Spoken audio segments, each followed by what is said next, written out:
February, if there is any disruptive noise like clapping or any noise from the gallery, we can't hear here. So I'll ask for that to not happen. And if there is any noise, I will control the meeting, and some members, if it gets to that stage, we may have to ask if you'd leave the gallery. So I'm just putting that on the table today. Could I remind members, because it was very noisy last time, and some of us lost our train of thought actually. Could I ask members when they speak, please turn your microphone on. And something that you may not know that I'm learning about the new microphone systems, you can hear it in the gallery? Great. And apparently when the front row microphones go on, they cut out yours as councillors. So that's the way the microphones work, just so that you know. And could I also welcome Zizi Sparks? She's our new Daily Post reporter that's covering council. Welcome, Zizi. It's just nice for the public and the staff and us as councillors to put a face to a name. And welcome. And it's nice to know that we've got a reporter covering council business. Thank you for that. So now I will ask everybody to stand, and I'll invite Councillor Kumar to open the meeting with our prayer.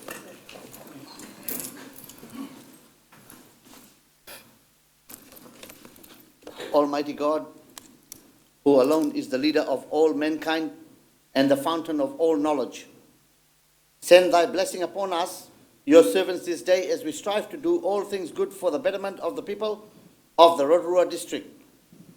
May we be tolerant in ourselves at all times. Through Jesus Christ our Lord. Amen. Amen. Okay.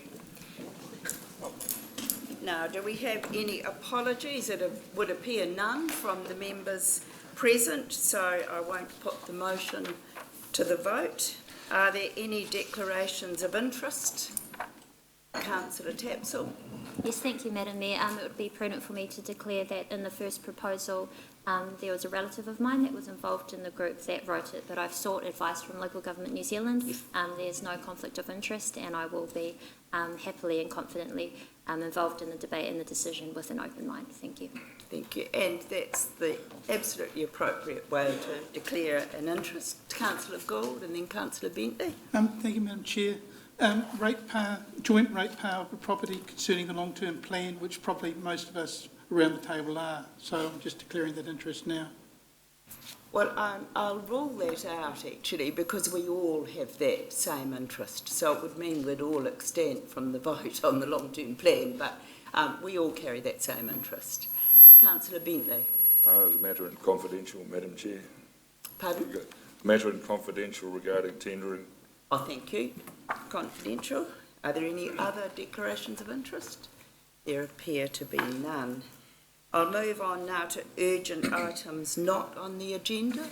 And before Councillor Gould, I will signal that we will be discussing in confidential, I will be bringing it up in confidential, governance mechanisms in relation to councillors, because I believe and have seen some statements that are defamatory towards the Chief Executive, and I wish to cover that item in confidential, and I'm signalling that now.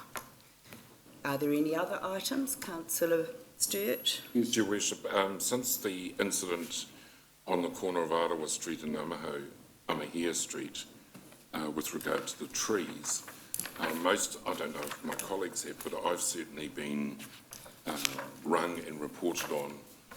How does the Chief Executive expect us to handle those, to get those people to ring through to the call centre, or for us to highlight those through to staff? Well, the Chief Executive's just advised through to the service centre. Much easier. I think it's the same issue is arising on social media now, where we're all being asked to respond to things on social media.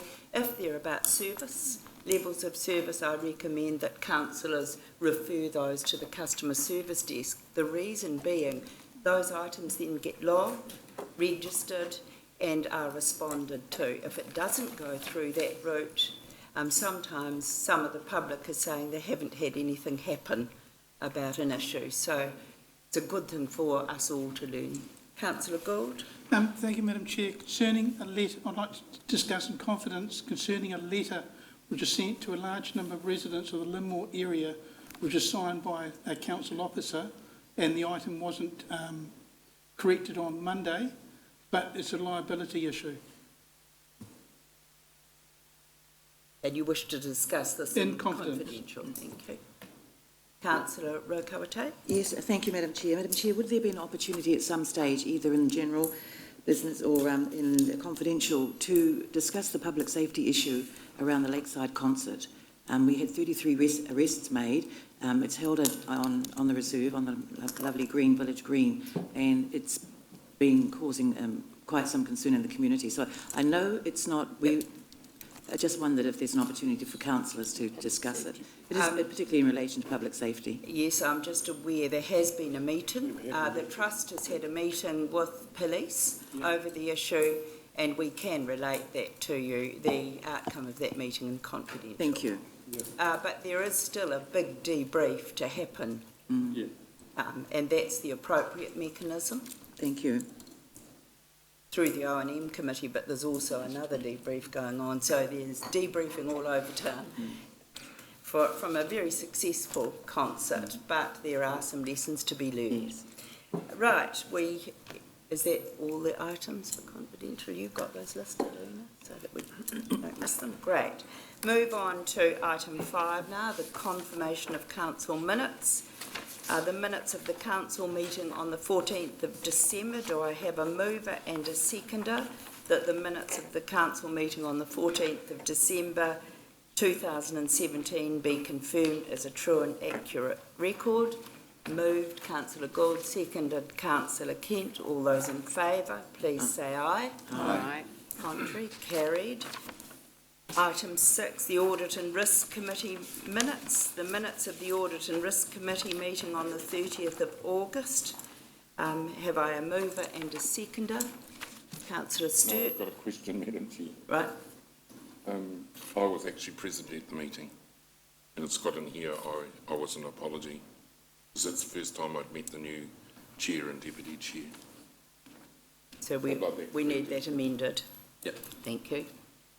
So do I have a mover with the amendment? Thank you, Councillor Rotorua, seconded Councillor Donaldson. All those in favour that the minutes of the Audit and Risk Committee meeting held on the 30th of August be received? Aye. Aye. Contrary? Carried. Thank you. Now we move to page 43 in your order paper. I want to ask for a mover and a seconder first for 7.11 that the report recommendation from other committees be received. Councillor Tapsell, seconded Councillor Donaldson. All those in favour, please say aye. Aye. Contrary? Carried. Now, I wish to speak... Your Worship, I wish to move recommendation 1. No, before the member speaks, I was speaking. Prior to proceeding as the chair, I'm going to outline the process in relation to recommendation 1. Due to the really fraught nature and the lobbying that councillors have received, including a variety of numbers of letters and emails, and the high level of community interest, I am going to ask first, before any mover or seconder, that the Chief Executive come to the table, and I have the right to do this as the Chair, to speak to the briefing paper to councillors, which was subsequent to our decision made at that meeting, and to provide clarity on the recommendation. Things have changed quite a lot. It's quite a moving feast, and following the level of public debate and lobbying, I want a very succinct presentation covering aspects that we need to discuss, and then I'm going to ask questions only, and there will be no debate. And I want to remind all councillors that this decision, whatever way we make it today, is judicially reviewable. So I'm going to ask, before anybody moves anything, Excuse me, Madam Chair, can yes. I just ask, so we're going to hear from our Chief Executive. Yes. Thank you. So we're going to hear from our Chief Executive. Questions, yes, but why shouldn't we be allowed to debate on what we're hearing? It's clarified debate around what you're going to hear. Point of order, Your Worship. Yes. I think the answer for Councillor Rotorua Tate is that the debate will occur after the recommendation. Absolutely. Put on the table. Thank you. I just thought we weren't going to be permitted no. to debate. No. So I ask you, Jeff, would you please give us that clarity that we're all seeking on what was quite an ambiguous recommendation? Thank you, Your Worship. And firstly, Morena Koutou, and good morning, councillors. What I want to do is to take this, if you will forgive me, in two parts. The first is that I want to actually clarify my advice to you, which was of about 2 weeks ago now, pertaining to the actual recommendation that's coming through from the committee. So that's the first part. The second part is a presentation on the briefing document itself that I understand Her Worship the Mayor has actually called for. In order to deliver that, actually I'd like to ask the staff that have actually done the work on this matter to undertake that presentation on my behalf. So I'll just ask them to move to the table. But if I can deal with the recommendation firstly, I expressed to you a view that the recommendation, in my interpretation, was unclear in that it failed to set clear direction, which is an important aspect of governance. Why I say that is that the recommendation is effectively to repeat a piece of work properly. The recommendation speaks to me as saying that what you're looking for is a different answer, and that a redoing, if you like, of the work will result in that different answer. The risk, of course, that we have is that we as staff could repeat the work. We could spend a lot of time and a lot of resource in undertaking it again and still come back to the same place as we are today. So what I'm asking you to provide is clear direction as to what it is that you're looking to achieve. In behind this, of course, is the fact that the work undertaken involved an external specialist provider. There were 4 reports provided. There were a further 2 reports provided to you that involved executive analysis and so on. So what I'm, as I again saying, is I'm asking you to be very clear with staff as to what outcome that you are looking to pursue through this resolution. The second point that I'd make is that I don't believe also that the resolution as it's currently framed is in fact totally workable. The issue being that we have been out to market already to test whether or not an external provider exists that can undertake this work. We've evaluated a number of proposals and worked with the market on the options and so on. If we simply repeated that as part of this exercise, I think we would get a very negative reaction from the market, and indeed it may be that we don't this time receive any responses given that we've already undertaken this. So what am I recommending then? Well, it seems to me on reflection is that 2 options, and they are both viable options I must say, exist. One is that we can continue to manage as an organisation the Aquatic Centre directly. That is certainly a viable option. We have obviously managed the centre now for a number of years and the operation has been successful. The question though is that raised in the external review reports are some concerns and opportunities that do need to be secured. In order to do that, we can develop up a change strategy, which we can report to you on. That change strategy will involve obviously stakeholder involvement, of which the union will clearly be part. But we will report back to you if you went in this direction as to what that change strategy looked like, how we would implement it, and the timelines associated with it. So that is a way of implementing an internal management model, but ensuring that at the same time there is optimisation of this business to the maximum extent possible. The second option is clearly the one that has already been put to you and is currently on the table if the resolution today is not successful, and that is to continue with the partnership option with the specialist external provider for the management of the facility. This option will continue if there is no alternative put into play. Today, of course, you have got the option to put further caveats on that if you so wished.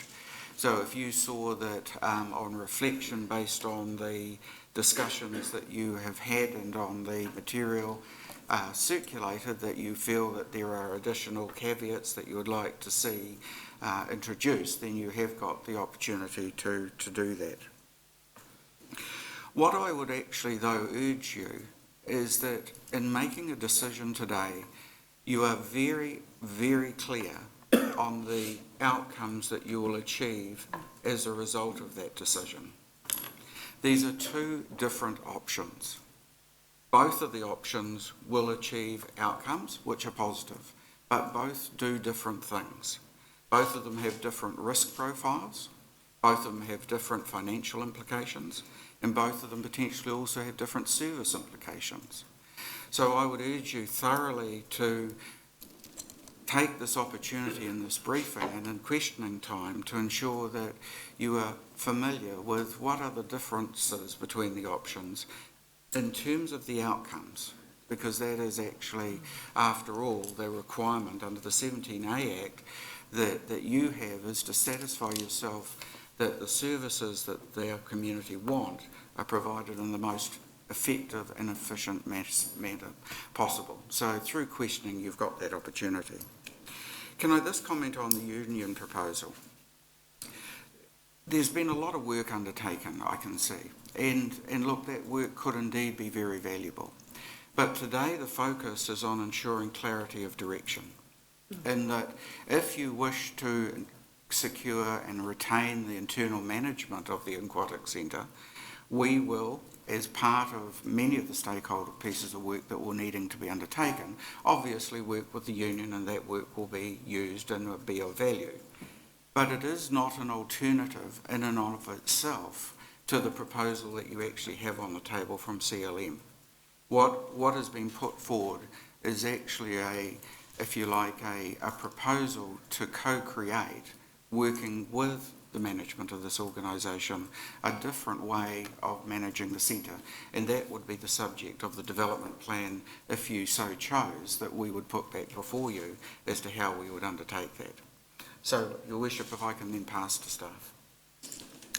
Thank you. I'm not sure who's taking the lead, but thank you for that clarity, because that was certainly a concern of most councillors about what had we recommended, what did we mean by that, and you've given us great clarity about those two options.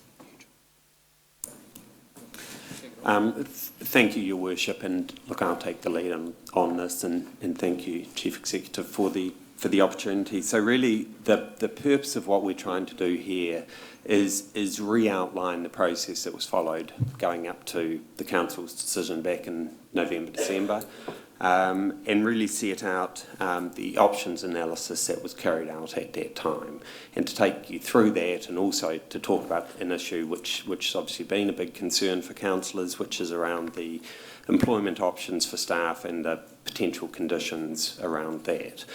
So we'll just take you through this, and I've heard the message about being succinct, so we'll do what we can on that front. So the first part is really around the decision-making process, and I guess the thing I really want to touch on in this is repeating the fact that the council has an obligation to ensure that good quality services are provided which are efficient, effective and appropriate to future in present circumstances. And probably worth just touching on the fact that this is obviously a key element in terms of the Chief Executive's performance agreement with Council, and actually quite specifically to look at these issues with regard to the Aquatic Centre. So just taking you through very quickly in terms of the work that was done in terms of laying the basis for this. During 2017, we engaged an experienced external consultant to undertake a Section 17A review at the Aquatic Centre. That review evaluated the feasibility of a number of different models. It also went through a process of reviewing the current capability of our staff and structure at the Aquatic Centre. And the recommendation that came out of that process was that we should be having a look at the option of an external partner in terms of running the Aquatic Centre. So what we did, with a very open mind, was call for an expressions of interest from the key providers out there. We got those expressions in. On their face, they looked impressive, so we moved forward to a more formal request for proposal, and we invited two of the external companies to put forward a formal proposal about how they could manage the Aquatic Centre in partnership with us.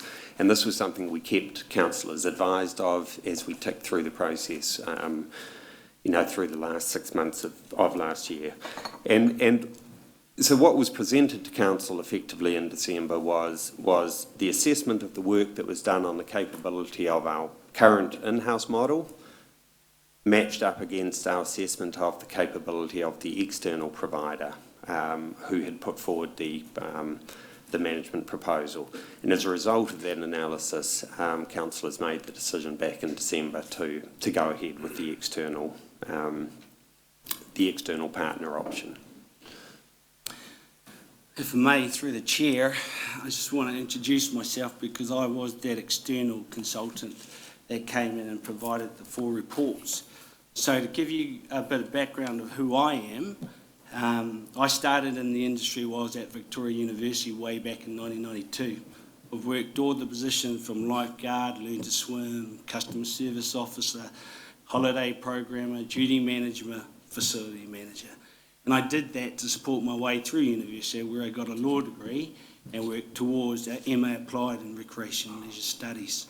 My facility management experience goes across 4 countries, in New Zealand, Australia, the UK and in the Middle East. In New Zealand, I managed the Thornton Summer Pool while at university during the summer for 6 months of the year. I managed the Freiburg Pool and Fitness Centre again in Wellington, in Oriental Parade. I managed the Wellington Regional Aquatic Centre and was the manager in place when we did the 10 million redevelopment of that centre. I also managed the 5 aquatic facilities in Tauranga, including the Mount Hope Pools, Greaton Aquatic Centre, Watamoto Pool, Memorial Pool, and I was responsible for the opening of the Baywave Tech Aquatic Centre in late 2005. So in relation to facility management, I have extensive management there.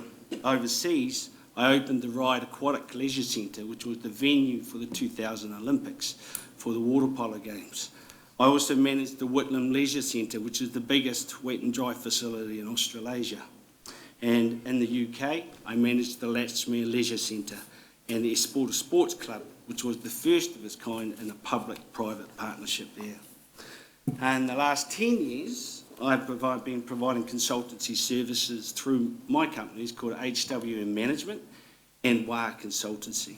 As the Managing Director, I have done work for entities in both the public and private sectors, those being Water Safety New Zealand, Leisure Co Pty Limited in Australia, New South Wales Rugby in Australia, CHK Developments in Dubai, Dubai Municipality, and Belgravia Leisure International in Abu Dhabi.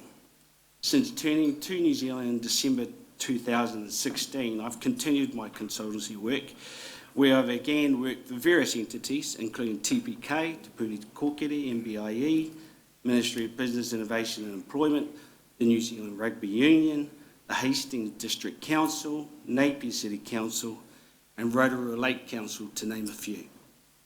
I have performed Section 17A and all operations reviews for Hastings District Council, Napier City Council, Wellington City Council, and Rotorua Lake City Council. And as an employee, I have implemented change management strategies while employed by Wellington City Council, Leisure Co in New Zealand and Australia, and DC Management, which is a company in the UK. Having worked in both the public and private sectors, I am well placed to provide consultancy services to the various entities in both the public and the private sectors. Now, I hope my credentials provide sufficient confidence in the councillors as to my experience and expertise. In relation to the findings, I'm confident in my findings and in the process that I went through in the Section 17A review. Having performed Section 17A reviews previously, I ensure that all viable options are considered and evaluated. And in doing so, I engage Aquatic Centre staff and stakeholders through interviews in person and in surveys. This engagement had a fundamental impact on the recommendations. My role as an external expert is to outline the options and recommend what option best fits the need of the clients going forward. From that point onward, it is up to the client what course of action they take, if any. Is that the presentation? No, sorry, Your Worship, we are carrying on. In terms of, again, just touching on the next few matters, really, this is around the detail that came out of the Steve Watani work in terms of setting out some of the base really for, or the case for structural change. And really the fundamental thing is that the external review indicated a range of deficits in the current operation of the Aquatic Centre. And what came through quite strongly was that a significant concern that the Aquatic Centre staffing structure currently lacks the capability and or capacity necessary to efficiently undertake necessary change. And I think it's worth noting, actually, even in discussions with the union at various stages through the process, there's been an acceptance that significant change is needed, and there have also been concerns raised that the current capability among a number of individual staff members is not high enough. So there's really an acceptance that there is a need for significant change if we're going to run things internally. And again, Steve will touch on just a couple of these things, but really the key things which came out of his review were around the operational matters needing attention, such as lack of plans, policies, reports and procedures, which were evident. The view really that the collective Aquatic Centre staff and the structure we've got there needs to have the capability to actually run the centre in a modern way and up to industry standards. There's been a bit of a pushback really saying that this would have all been great if we simply had a good manager. And what we're really saying is, look, the issue is bigger than that. It is a structural issue, it's a capability issue that really needs to be looked at in a really comprehensive way. And certainly it's not reasonable to assume that an Aquatic Centre manager is solely responsible for that sort of work. And if I may just add to that, drawing from my experience and based on the work that I have performed for other councils around the country, it's not unusual for council managed facilities to not have systems in place. If I can say that again, it's not unusual for council managed facilities to not have systems in place, because the delivery of aquatic services is not their core business. Now, but when performing the Section 17A review of the Aquatic Centre, there was no evidence of a business plan, a communication plan, a marketing plan, an engagement plan, health and safety plans. Now, I went back at least a decade encompassing the management of 2 centre managers, but there was no evidence of any comprehensive documentation. And in addition to this, there was very little information available on operations. The normal operation procedures manual, which is in every aquatic facility. The current NOP, which I believe the Aquatic Centre received an award for, at best is a marketing tool or marketing brochure and would just meet minimum standards as a staff induction handbook, not an NOP. Policies and procedures were incomplete. What they did have were poorly written and not easily accessible to staff. In relation to accountability, there was no comprehensive monthly operations report, and the monthly reporting is limited to 4 generic KPIs. As a result, there was very little ownership or buy-in from staff. Based on my experience, a complete review of the operational and staffing structure is required. And for this to meet external management standards, this will be difficult. And I believe it would take between 12 to 18 months with no guarantee of success. I would, through you, Madam Chair, also just like to note that over the last decade, we've really been able to achieve no significant increase in revenue from the Aquatic Centre, nor have we been able to reduce any real reduction in costs from running the facility. Prior to 2014, the Aquatic Centre had a very narrow internal focus on lean management systems. It didn't have a strong external focus on customer service. There was relatively little engagement with stakeholders, relatively poor partnerships with significant user groups, and we had a high maintenance spend and a very low renewal spend. So there was an achievement seen in not spending the renewal budgets, but we were exceeding the maintenance budgets. Since that time, we have turned some of that around. We have put more effort into proactive maintenance so that we are actually able to reduce the reactive maintenance budget and do more work on renewals. We've changed the swim school, which was a franchise operation, which was focused solely on internal development and how it could do it. Now we've got a swim school that's more tailored for the community of Rotorua and is actually achieving outreach results. We've replaced oars, we've realigned the 50-metre pool, we've relined the indoor pool, done a lot of work on the outdoor changing sheds and things like that. So there has been a capital investment change over the last 3 years. The new manager set about correcting those problems, basically initiated a vision setting process with the staff, but was unable to implement that before he left. So we do have significant concerns about existing capability and capacity, and moving forward from here, we're going to need significant external input to be able to proceed with developing that further. So just touching really on the CLM and the why the external partnership option. And fundamentally, as I said, we went into the external process with an open mind, unsure really about what we were going to find. We'd had advice that, you know, it was an option that should be looked at, but we didn't know how high the quality of the expressions of interest and ultimately the proposals would be.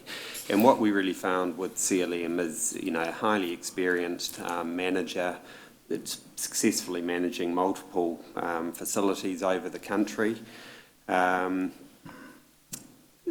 evidenced ability to provide responsive and effective services to the community. That was one of the fundamental things we wrote in the request for proposal, that they needed to be really responsive and have systems.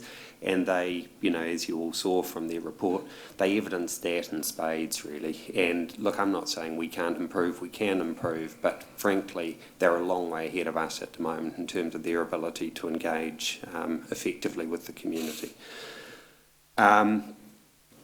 Obviously, their experience as an external provider, as Steve said, it's their core business is running pools. That gives them the advantage of tested systems and processes and policies which are used over the whole country. And certainly we have a view that being part of a wider network will actually provide our staff with some great opportunities in terms of their development as well. There is limited career development for our staff at the moment at the Aquatic Centre. Being part of a wider aquatic company, if you like, will open up a range of different opportunities. And I think you heard the comments or saw the comments from CLM that a number of their senior managers and owners start their lives as lifeguards. And if I can just carry on from that, putting on my hat. Is the presentation much longer? No. It's just councillors do have questions. So. Yeah. If we can make it quite succinct here, when I'm doing a Section 17A review, one of my roles is to identify all the options available, and that includes external partnerships. So what I did in that report clearly states is that I identified the main players in the market, these being CLM, Belgravia Leisure and the YMCA. Then I provided an overview of each company, their background, existing contracts, etc. And I spoke with and received feedback from council officers who have entered into partnerships with them. In particular, I met with Auckland City Council officers who manage all three entities, and their feedback was positive. And if I may just add one thing from what Henry said, what CLM also brings is a proven experience in delivering programs and services into Reo Māori and in Pacific Island languages. And this has been done in Northland and in South Auckland as well. And they really champion that, and they have a Māori representative on their board. His name is Scott Linklater, and he is very willing to come down here and explain and show what they will do. So, Your Worship, I'll just touch on a couple more sections. I'll leave some out. I'm hearing the message. But this is an important one really around the in-house model, and again wanting to use Steve's expertise to give a bit of a sense to council about what would be required essentially to work with our in-house model to bring it up towards industry standards and up towards the level that we'd be expecting now, having seen what is out there in terms of what external providers can provide. So fundamentally, our message is that yes, look, absolutely, we can drive improvement in an in-house model. There's no question about that. But there's also no question it will take us quite a long time to do it, that it will be disruptive and disruptive to staff, and that we're not actually confident even at the end of it. Simply because of the nature, we're a single provider of an aquatic centre compared to what CLM are. We couldn't be convinced even at the end of that process we would get to the level of CLM, either in terms of the expertise and certainly in terms of the potential financial benefits to Rotorua. I just want to emphasise, we can do this. There's no question about it. We can deliver an in-house model, and I have experience in that. But my experience tells me it's a minimum 12 to 18 months time frame. And that experience is because I've implemented this in the past. So there's no shortcuts to this. There will need to be staffing restructure. That will need to happen, because we currently do not have the capability on staff to deliver what we need to deliver, or to deliver to a CLM standard. Now, what I want the councillors to also know, the difference, it's not just the timetable, but CLM, if they were awarded the contract, the impact will be immediate. They will have the quality management systems to drive the aquatic centre and to meet the needs of stakeholders and the community. That's what I want to be made very, very clear, that is a real difference. And we'll just jump forward, because this has again been an issue of significant concern to councillors in particular. Could I just mention, Henry, I don't want you to jump and leave anything out that may be valuable information, because that's what councillors struggled with. If it's important information for us to know in order to question, I'm happy to hear. Point of order, Madam Chair. This is a selling exercise going on by staff trying to turn over a decision that is made, which is a governance decision. I object most strongly.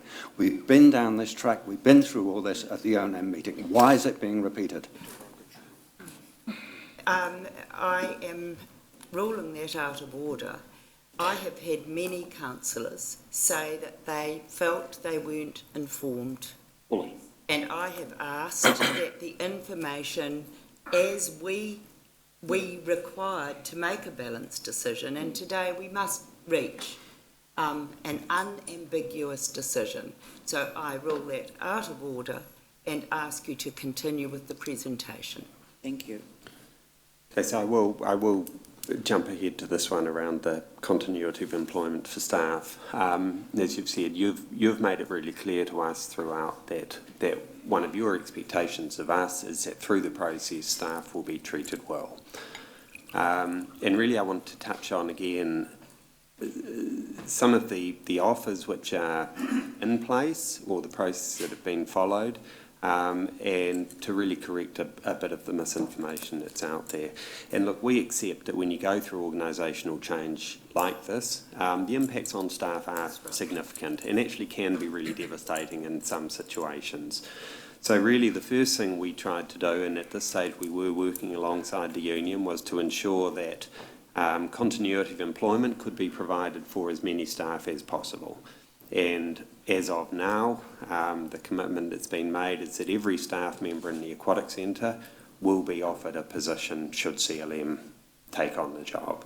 The second issue was probably fundamentally around the issue of pay, and that was one of the early discussions which resulted in an agreement that all staff would be transferred at the same pay they're on at the moment.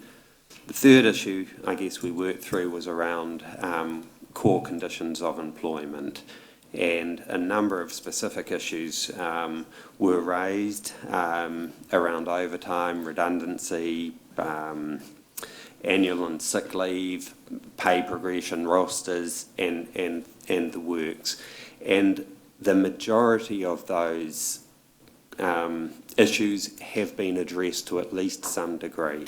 And we're really confident that what is being proposed is a very, very fair offer for staff with what we've observed to be a very good employer.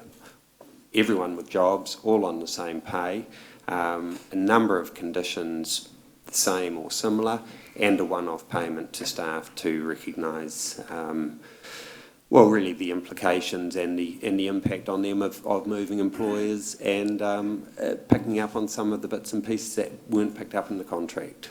And we received that in our briefing paper. And sorry, I just would like Richard Bird, who's the our People and Capability Manager, just to give his kind of opinion on that. Thank you, Your Worship and Councillors. I guess I'd like to start by saying in Council we like to think we're a good employer, and I think it would be fair to say that some of the information or misinformation that has been provided about CLM would suggest to councillors possibly that they're a terrible employer. I think that would be a false impression to take away. It's our assessment that CLM are actually a very good employer. In some respects, I think it could be argued that they are potentially a better employer than ours, and I can give you some examples. We can terminate staff at the Aquatic Centre with 1 week's notice. CLM would be required to give 4 weeks' notice. They invest heavily in training and development of their staff. They provide excellent career paths for staff, career opportunities for staff. And also they make greater use of permanent employees. We tend to have a reliance on use of casual employees at the Aquatic Centre. As at the 1st of February, when we were poised to potentially go live with CLM, they would have been offering 44 permanent roles at the Aquatic Centre. So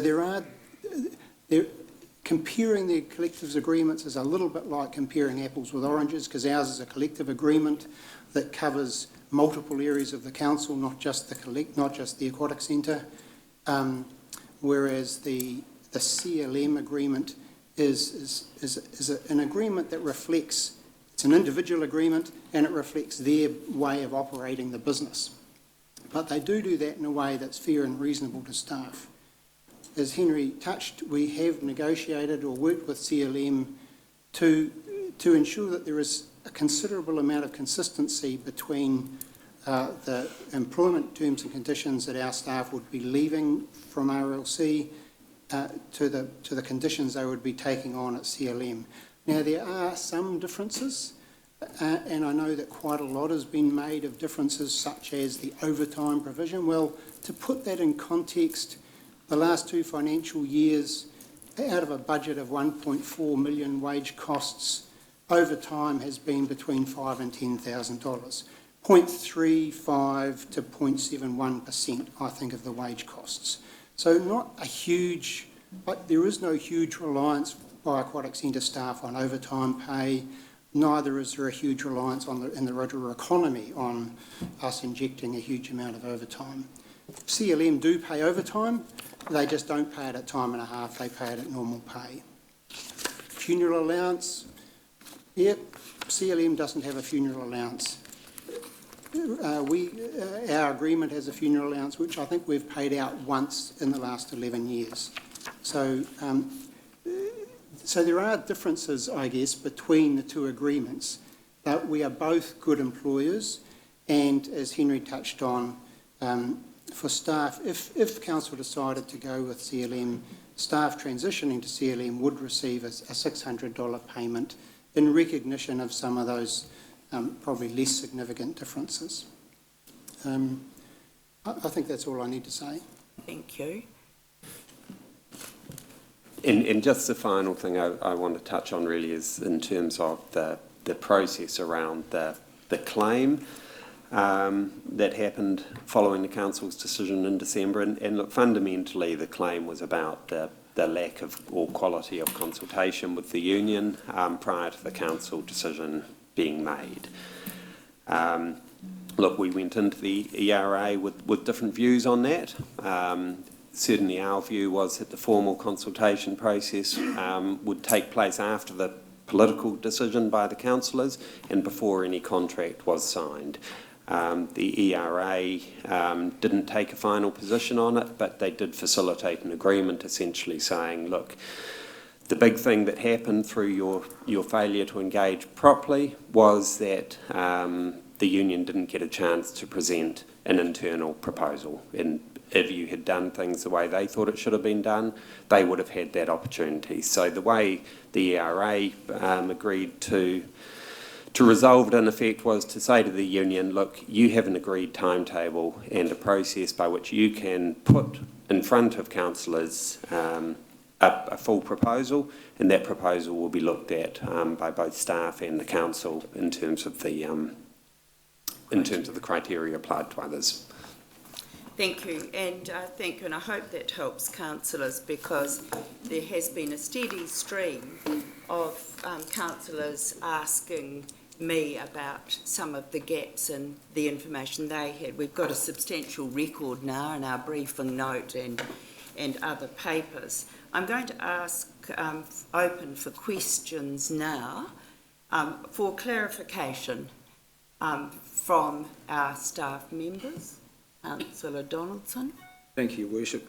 And yes, I agree that was a useful presentation, because the recommendation that's about to be put calls for proper consideration. So we've had outlined the consideration that was attributed to the proposals.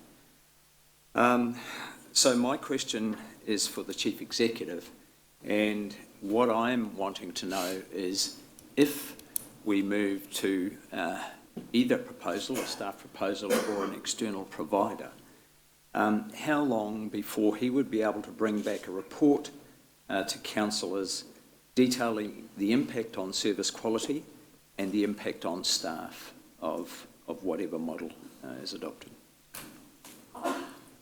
Through the Mayor, look, I think the models are quite different. I think Mr. Watney has actually outlined the fact that if it was an internal management model, it's going to take 12 to 18 months at least in order to actually get that fully implemented. And so we would not be in a position before 18 months to give a full view as to what the impacts of that model would actually likely to look like. And in fact, it could be longer than that. The comparison with regards to CLM, as has been stated, they have immediately available to them, the systems, processes and so on that are needed. So the implementation time is much shorter, and so I would suggest that we would be looking to evaluate the impact of change both with respect to service quality and staff, at least within a 6 to 12 months timeframe. Thank you for that answer, and Your Worship, if the recommendation that's about to be put is not upheld, I'd like to indicate that I have a motion that I wish to put on the table. Thank you. Do you want to signal what the nature of that motion is? Point of order, Madam Chair. I have already signalled that I am moving a motion and I have been prevented from doing so by you. Let's please follow proper meeting procedure. Quite unnecessary. I will follow proper meeting procedure. Any councillor can signal. I asked that questions be put first. Yes. And so we'll continue with the questions, and would you like to signal what your motion is? So, and Your then we'll Worship. hear yours. It might be the same. Okay, Your Worship, the motion that I would put, if the recommendation that Councillor Kent's about to put... We don't know yet. Yeah, is not upheld, my motion would be that after properly considering a staff proposal for management of the Rotorua Aquatic Center, Council resolves to endorse its decision of the 23rd of November 2017 to negotiate a contract with Community Leisure Management Limited, CLM, to take over management of the facility, and Part 2, that within 12 months of such a contract with CLM coming into force, the Chief Executive brings a report to the Operations and Monitoring Committee detailing the impact on service quality and the impact on staff. That's it. Thank you. Do I have a seconder of Yeah, that? I will second that pro forma. Pro I want a question. Yeah, wait a Point of order, Madam Chair. This is not following proper meeting procedure. There's a motion. So, Yes, it is. point. It's not put. I'm just going to take a little bit of advice because I want to hear from you, Councillor. Thank you.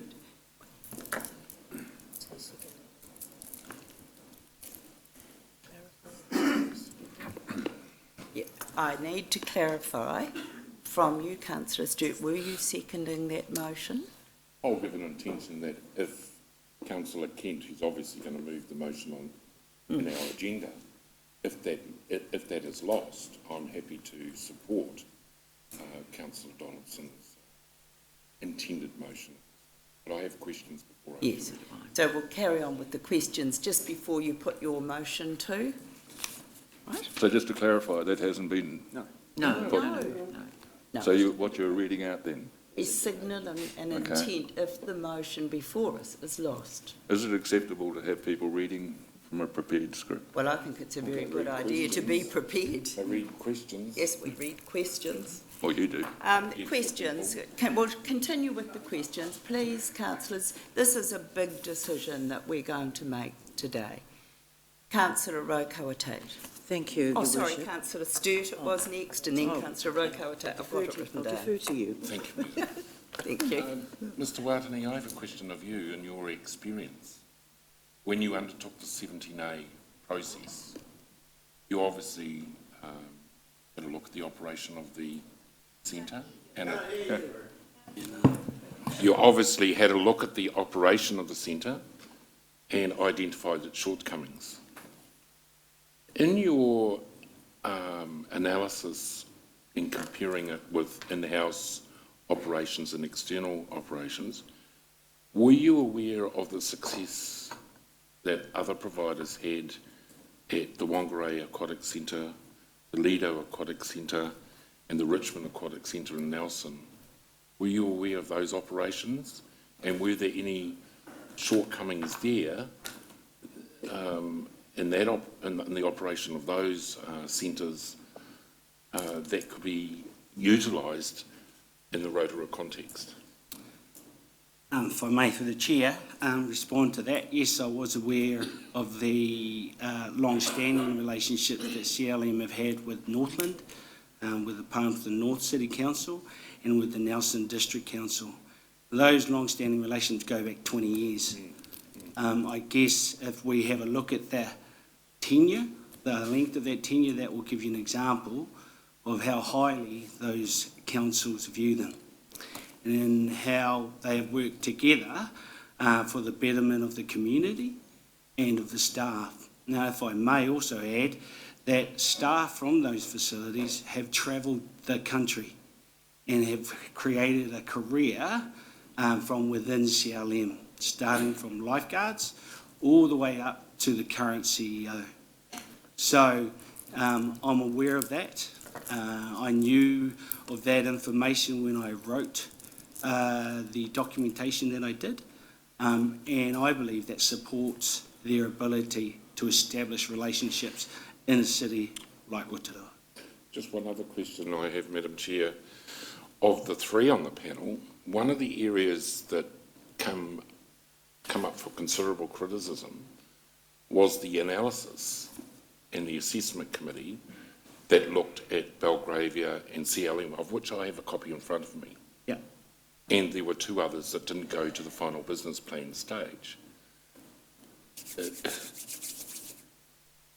At that stage, what I'm trying to ascertain is, where was the union at that stage? Were they not aware that we had gone to public for expressions of interest of management, external management proposals? Were they not aware of that at that stage, or had they been kept in the dark? Look, it's certainly not kept in the dark. I think that the allegation really raised in the ERA was probably around the quality and the formality of the consultation, which I think we would accept probably wasn't as high as it should have been with the union. But certainly in terms of staff, throughout the whole process, going right back to before Mr. Watani even started his work, we went through a reorganisation process for the whole sport and recreation group. We put out a consultation document to staff, including staff of the Aquatic Center, and in that document it said what we were planning on doing and asked for feedback on that. We went and presented that to Aquatic Center staff. Throughout the process, when the expression of interest, Mr. Watani obviously involved staff as he did his work, the end of his work and before it went to an expression of interest process, we went again to staff, including a number of the union delegates on staff, and we told them what we were doing. The end of the expression of interest process, when we decided we were going to go into the next stage, which is the formal request for proposal, we went back again and talked to the leadership of group of staff, including union delegates, and told them what was going on and what the process was. The next stage after that was when it came to council. Could I just ask a supplementary on that? Because I think it's a line of questioning I've always wondered.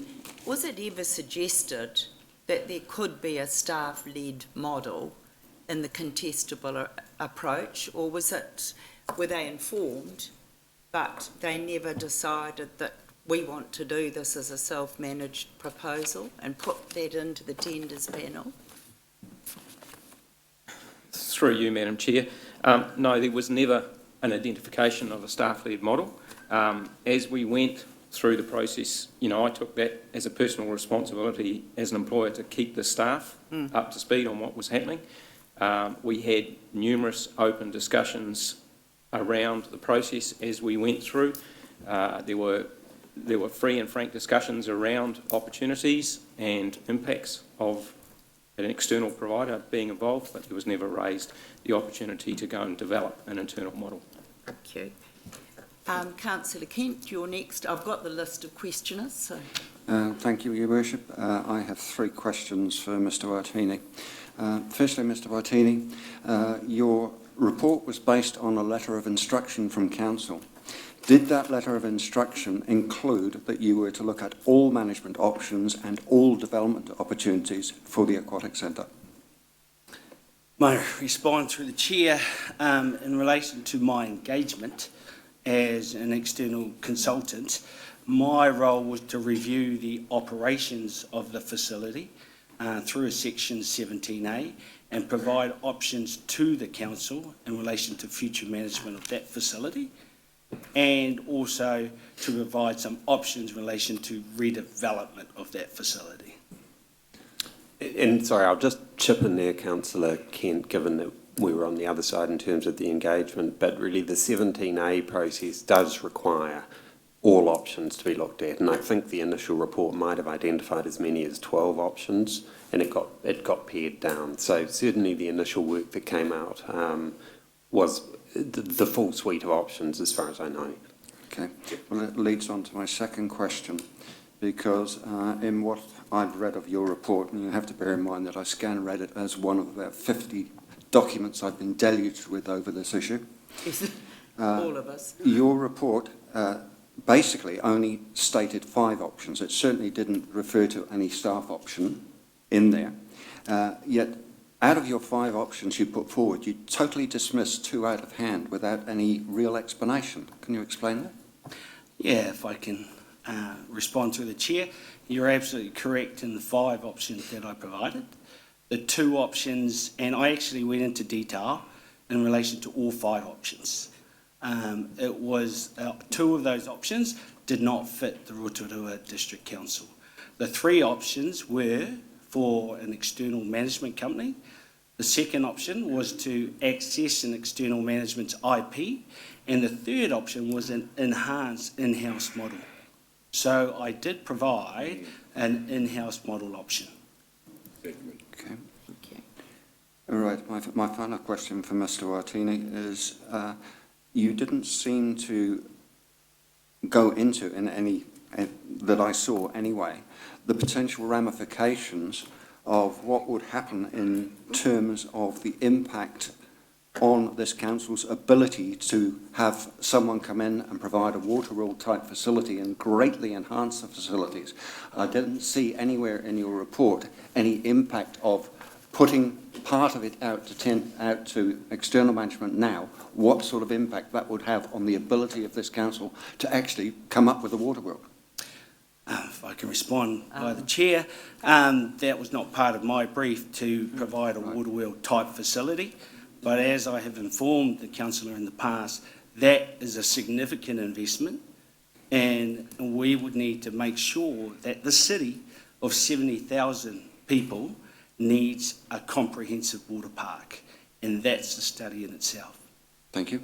Okay. Now we move to Councillor Rokawata and Councillor Gould.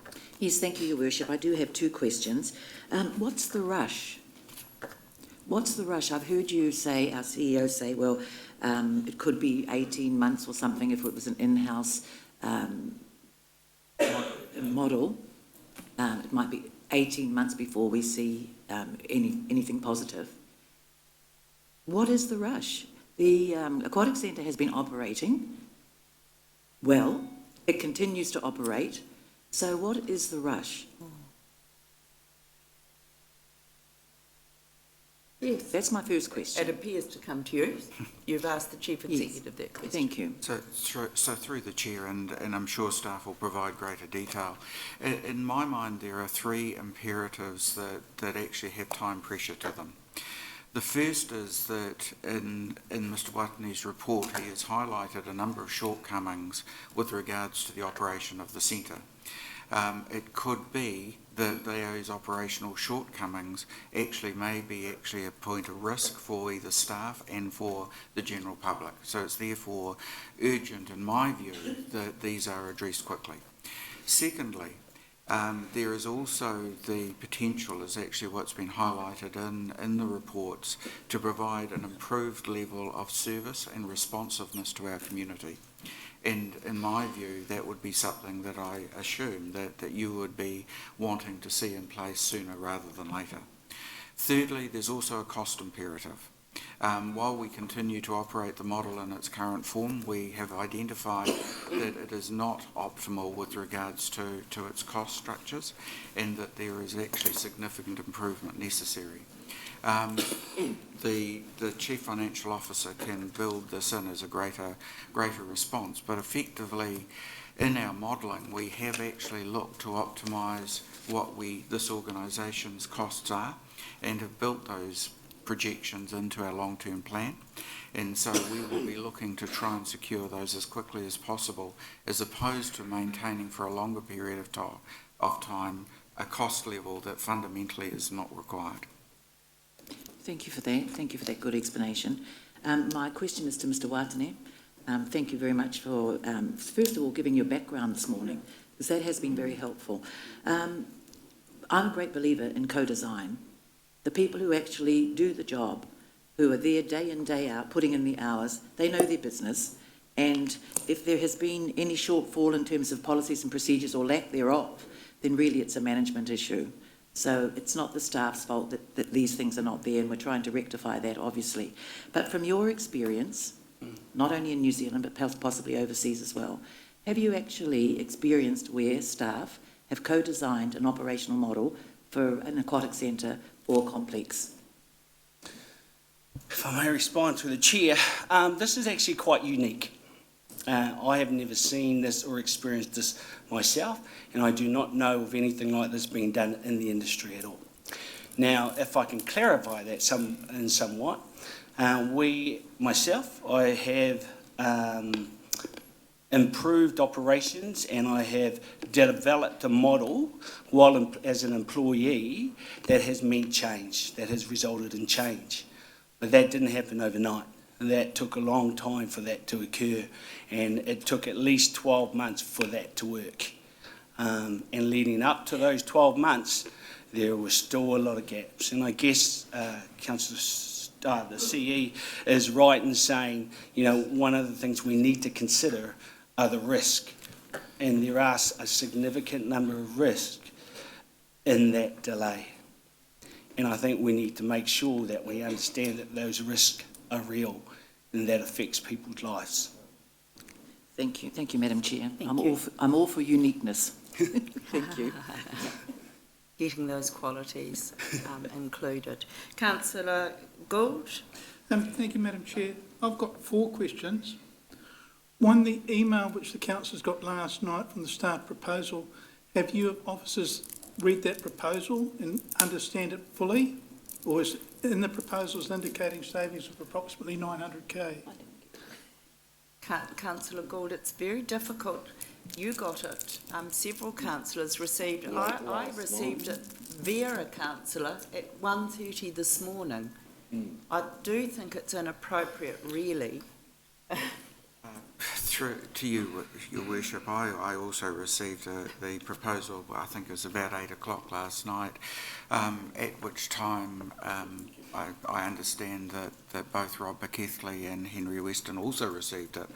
I'm also aware that as a result of that, both staff members have actually been up sometime last night studying the proposal and are in a position to be able to comment. Thank you. So, Councillor, yes, we have received it and read it and done what we can in terms of analysis of it. I think at its core, it is still a proposal to co-develop a full proposal with the council. So it's not really pretending to be anything more than that. It is saying, look, at the core, this is what we want to do. And it's providing really a case study around, I think, the Learn to Swim area, which is saying this is the sort of model we'll follow in the process. In terms of the dollars, look, it's hard to make a judgment except to say, look, we have raised concerns around the capability and capacity within the Aquatic Centre. Certainly, I don't believe they could pick up a new model tomorrow and suddenly deliver $1 million of extra revenue. And I actually have serious reservations in terms of whether it's core business of the council to be running childcare centres and gyms and cafes and things like that, which really were the underpinning part of the additional revenue. I also didn't see anything in the proposal which talked about potential structural change or capability issues or cost saving. And look, I will preface that by saying, look, we just haven't had the time to really be clear about that. But it seems to be very much a wish list to raise a whole lot of extra revenue based on the existing staff structure and capability. There's also a lot of emphasis put on a new management position, which I think is seen as very much a silver bullet in sort of delivering an outcome. Look, of course improvements can be made, of course extra revenue can be looked at, But as Mr Waitani has said, it will require extensive work on capability and structure. We cannot just roll this sort of thing into the existing structure and expect to see those sort of results. Second question, Madam Chair. The time of the contract for the CLM proposal, what's the length of the contract? The contract hasn't been signed. Contracts have been drafted. The directive through the council was to look at a 5-year term with a 5-year renewal. Okay. Third question. In the long-term plan, if it should be voted for the in-house proposal, what's the cost to council or the ratepayers for the next year and years after? I think what we're looking at, and Thomas will probably jump in, is the current draft of the long-term plan took into account the savings which were offered up by CLM, and we haven't had a lot of debate or questioning around the capability or experience or track record of CLM in delivering what they've said they're going to deliver. So in a sense, in the draft LTP which you've got today, those savings are banked, if you like. If we went with an in-house model, obviously the council's the one that bears all the risk, and it would require quite a time period in terms of actually lifting the capability with no assurance, even at that stage, would make the savings. So if the decision was made to go in-house, my understanding is we'd probably be looking at about 0.75% added immediately to the rates. Then last question is... Thomas, could we just get an answer from Thomas from Treasury about what that impact is? For you, Madam Chair, Henry has been pretty clear on it, so I would just support him on that. The issue that we've got is that obviously we have banked those savings. We would look to unwind those savings. I would have a reluctance of putting them back in on a staff proposal, and I think that's because of the risk associated with delivering of those, and so we would see close to 1% increase on rates as a result. And the final question is aimed at Rob. Rob, you spoke this morning, we advised that the council's already spent a reasonable amount of money on the Aquatic Centre. Is the figures in the long-term plan of 7.5 million for the next 10 years correct? The proposal that we've put forward is 7.5 million for a redevelopment, which includes a significant upgrade of the 50-metre pool, some learn to swim improvements, hopefully a bomb pool was suggested as well, and then work on the changing sheds. We do have about a $2.1 million renewal requirement for air handling units and roof purlins. Yep. So those are renewals that will have to happen anyway, but the 7.5 is the redevelopment proposal. We are currently working through looking at external lotteries grants to try and assist with some of that work as well. Thank you. Councillor Kumar? I think these questions are very helpful. It's the first time we've been able to explore. Thank you, Madam Chair. I love this mince. I hope they give me an opportunity to breathe some fresh air. For the hopeful. Is it a question? It's questions only, Councillor Kumar. Have a mint and a question. Yeah, have a mint. Our highly esteemed CEO, Jeff Williams, said that it might take 12 to 18 months if a new model of in-house was going to be introduced. When will we councillors get a proper opportunity to question the leadership group that produced the amazing progress report in 3 weeks? I'm not talking about token spokespersons, but a proper presentation on the in-house management option. They took 3 weeks. My second question is, how much is it going to cost the council in redundancies should the situation arise? We haven't even spoken about that yet. Was staff properly engaged? Can the staff be named? Pay rates were going to be matched, but what about the physical hours? Nobody is talking about the hours. Of course the pay rate can be matched, but what if they have to take from 30 to 20 hours? Councillor Kumar, they are operational issues between The union and the staff, they're not political decisions. They are, you can provide some answers, that'd be helpful. That's not something that we get involved in at all in governance. It's the CEO's job. Well, would you like to answer? Point of order. I do not like the slur by my fellow councillor. I'm sorry. I think it's very disrespectful, Charles. I think it's very disrespectful. I want an apology from him. If he thinks I slurred him, No, he blasphemy. No, Blasphemy. he has apologised, Councillor Kuma. I heard an apology. Stick to the questions. Councillor Kuma, carry on, because you were on a line of questioning that I don't want all of that detail. I've had staff come to us about the general conditions. The CE said he could answer some of those questions. Okay. CLM is a limited risk company. How so can they be held to accountability? If systems were in place, doesn't it undermine the employer's lack of ownership over the years? Finally, based on what Henry Weston and Richard Byrd had said, on one side we are a good employer, and on the other side we have failed them as an employer and say CLM is a better employer. Why have we failed them? Then Richard Byrd says we are good employers. I'm confused. With respect, you are rather confused about what is governance and what is operational. I'll allow the CEO to answer what he can and is responsible for. Through you, Your Worship, and I'll rely on my colleagues to help answer some of these questions, which I'm not sure I'm 100% clear on, to be honest, Councillor Kumar. So I'll do my best, and if you want to seek points of clarification, please do so.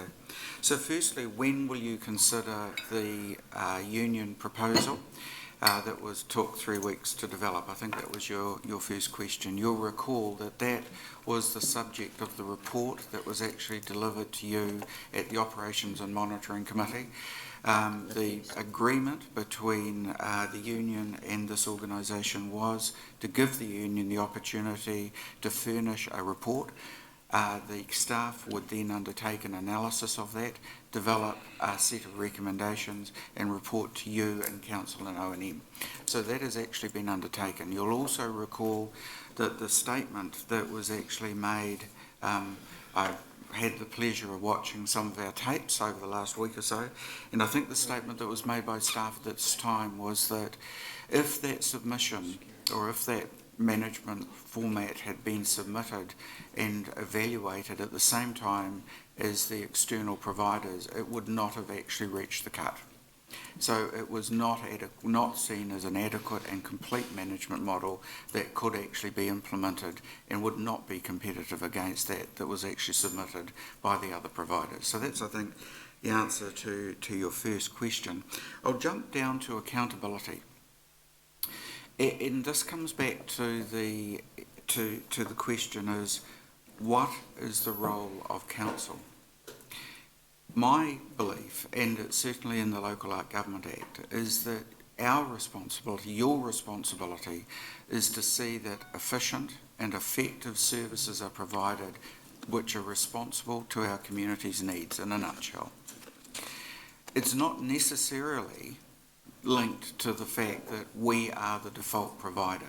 We, or your responsibility, is to ensure that those services are provided, not for this organisation to necessarily provide them. That then leads to the question of accountability. We have in place many contracts, and in fact I think the assessment that was made this morning was that in fact almost 80% of the work of this council is not undertaken by this organisation. It's undertaken in partnership with many different organisations across the private sector. All of those organisations are held to strict accountability. They are held through a variety of mechanisms, generally built into contracts, and those contracts have very clear requirements with regards to the nature of services to be provided, the costs of those services. They have, in some cases, satisfaction levels that are actually built into them. So those are regularly scrutinised and, as I say, a day-to-day mechanism by which council works. With regards to staff engagement and some of the questions that are in the middle there, I'll try and pass to Henry if that's appropriate to answer some of the specifics about engagement and so on. And look, apologies in advance, Councillor, because I didn't pick up the specific questions. But a couple of things you did touch on was confusion around good employer or not. And in a way, I'll throw that back and say, look, it is a little bit confusing. We pride ourselves on being a really good employer, and believe we are.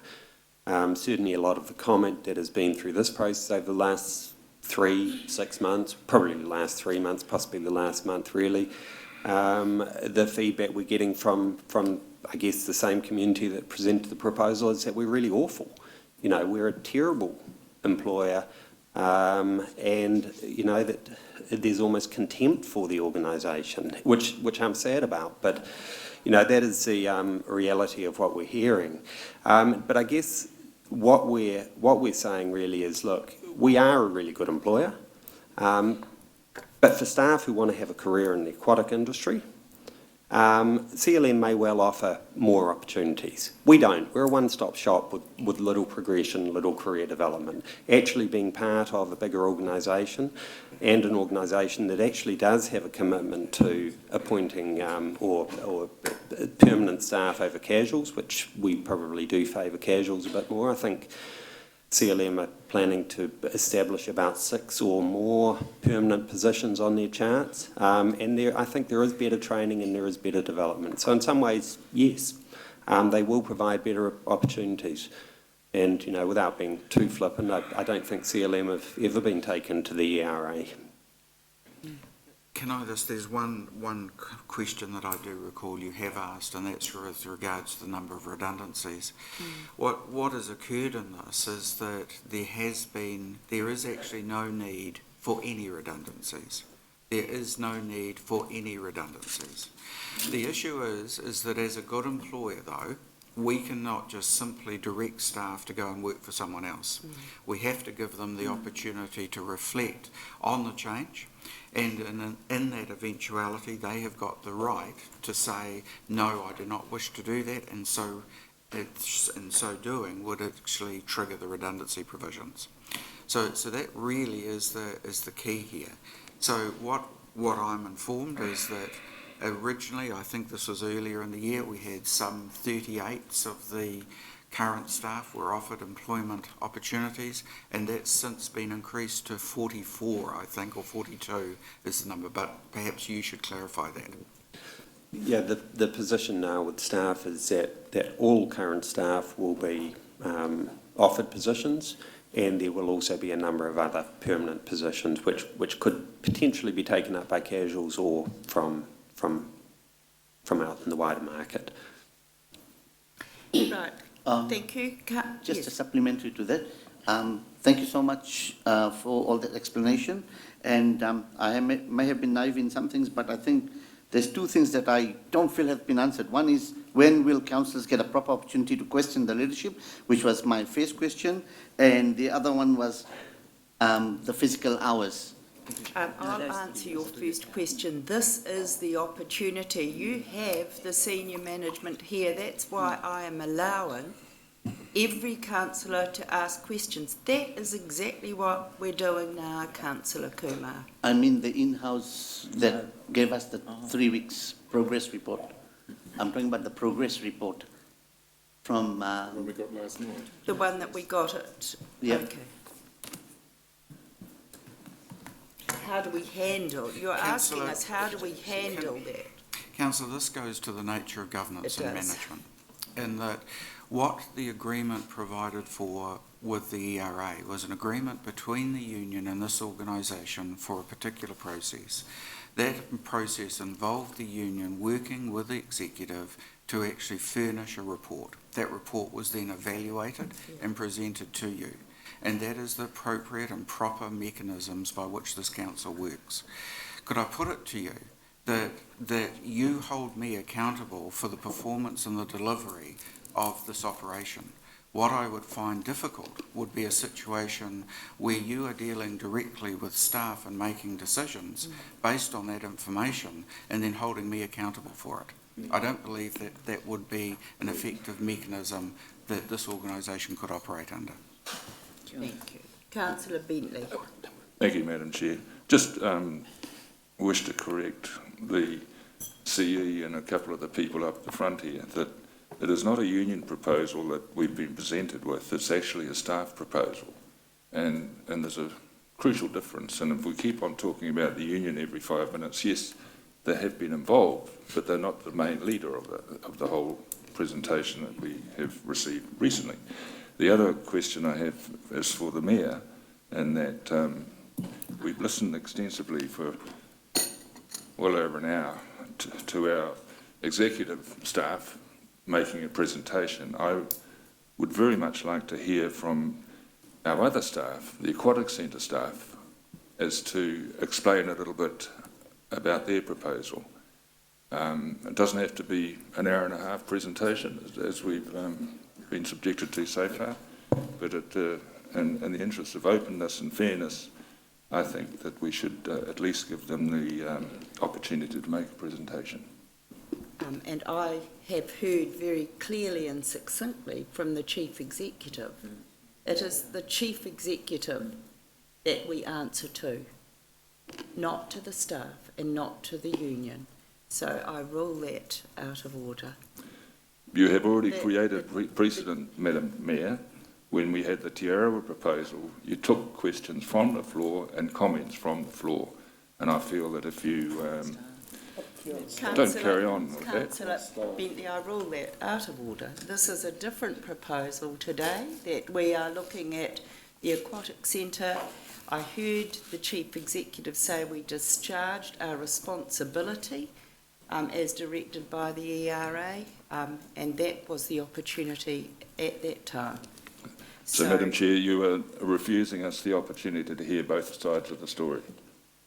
That's not what, no, we listen to things through the Chief Executive, and that's what we've heard today, and I'm very comfortable with that. Would you like to clarify? Yes. Look, if I can try and clarify this, the question is both sides of the story. This is not both. No. You are talking about two options, an in-house management model and how it will be developed, as compared with an external management model. Those are the two options that are in front of you, and you have got the opportunity now to actually ask questions and to explore the issues around those models, the implementation of them, and the different effects or outcomes each will provide. I thought that was what we have been doing. Yes. Thank you. Councillor Tapsell. Thank you, Madam Mayor, and thank you, Mr Watini, for coming and actually giving us a bit of background. I know Merepeka's already thanked you, but it is very helpful. Within this whole issue, the top priority to me continues to be the wellbeing of our families, which not only is the staff of the Aquatic Centre, but also the many visitors who come and go from there. So the key question that I keep asking myself, the fundamental question, is does council want to be an employer of people or a manager of contracts? I mean, 80% is a lot. And we're continuously told that the role of council is to provide efficient and effective services to our community. So a question to you, Mr Watini, in your research, to what extent did you come to the point that the correct strategic direction of this council is for external parties to best run the Aquatic Centre? Can I just give the initial response to that, Councillor? And really it's because I was responsible for responding to what came out of Mr Watini's reports. And what came out of his reports was saying, look, in his experience and given what he's reviewed of the Aquatic Centre, we should be looking first at an external management provider. We then went into that external process to understand what that external provider could provide. And then it was a matter of weighing up the work that Mr Watini had done in terms of our capability, effectiveness and efficiency, versus the proposal put forward by CLM. And that's that's how that decision was made. So it wasn't made on the basis of a sort of philosophical approach. It was saying what is the best way to deliver these services given what we've got in front of us, which was the review work done of our operation and the proposal put by CLM. And I'm sorry, I hope that answers it. You may want to go more specifically at Mr. Waitini, but... If I may respond as well, when I perform a Section 17A review, I have to provide all the options I believe should be available to my client. And that's what I did. So when you do a Section 17A review, you go through the various options, and there are 12. Some of those options have never been utilised. So I go through each one and I provide an explanation of either why they should be considered and why not. And then at the end of that Section 17A review, I provide the 5 options that are available, and then I provide more information on that. I do that from an independent perspective. I don't have any agenda to do this from. I'm called in to assess what I see in front of me and make recommendations accordingly. That's how I see it. Thank you. Right. Are there any further questions, Councillor? Hunt hasn't, and Councillor Maxwell. Thank you. Mine's actually on staffing numbers. The in-house model, much has been made of the fact that there's a lack of internal capability and that there's also a lack of plans, policies and procedures. So if we were to run with the in-house model, what would that do to staffing numbers, and what would that do to staffing numbers to provide that capacity? Look, I think we'd have to say we don't know, because we would have to work through a process, and it would involve staff, it would involve the union. Certainly there would need to be a lift in capability in a range of positions, and that could obviously have implications for existing staff, because again, there's not an endless bucket of money to just bring in more and more. And second, I think we would probably have to call in a reasonable degree of external expertise, whether it's process or systems or people, I'm not sure. But, yeah. And would that naturally fall out of that staff restructure that was mentioned if it was done in-house? Yes. Okay. So if it was external, if we went with the CLM, then the additional staff, the cost for that would be coming from CLM themselves as they set those staffing numbers to suit the capability. And they're arriving with policies, plans, procedures for all of the basic business plans, communications, operations, and the normal operating procedures. They've got those already. And would we be starting completely from scratch? We wouldn't be starting completely from scratch, but I think as Mr. Waitini's work was, we're considerably below accepted industry standard at the moment. So we would have to do the work to get us up there, and then look to do more work to try and get us up to the level of say, a CLM. So the benefit, obviously, with CLM, and that would be the basis of any contract, and the reason they were selected as the preferred person, preferred group, is that they could hit the ground running on day one with their systems and the processes and savings. So they could do that from day one because that's what we would be requiring under the contract. Okay, one final question for Mr. Waitini.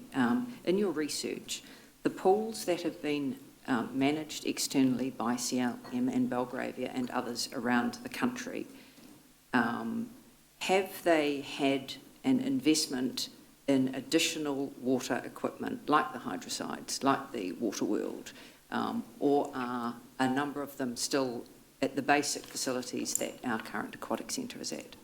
If I may respond, in relation to the 3 main companies in New Zealand, there's YMCA, Belgravia and CLM. CLM has provided the most investment in facilities and had facilitated relationship that has resulted in investment in facilities. An example of that is the Lido Aquatic Centre in Palmerston North, where they've been managing that contract for 15 plus years. Yeah, they have facilitated a relationship with Whitewater, New Zealand, and it was through that relationship that they brought in hydroslides and a water play area as well. So there's an opportunity in our community for CLM, particularly bearing in mind our tourism and our events and our proximity as a central North Island destination to possibly attract in the future with a provider like that facilities that in fact could be world class, or we could attract to world class water events too. Yes. Thank you.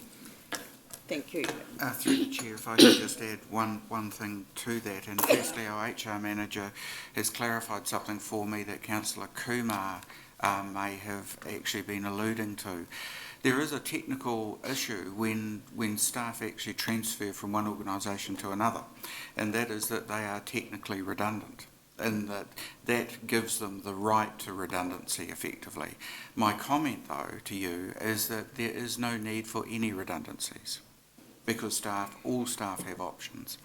The second point I'd make is that at the end of the day, the reason that CLM has been able to move our staff and the numbers of staff into those permanent positions is that they're effectively leveraging their intellectual capital, their IP, and also their capacity as an organisation to be able to provide that wraparound support to be able to retain the level of staffing that they actually have proposed.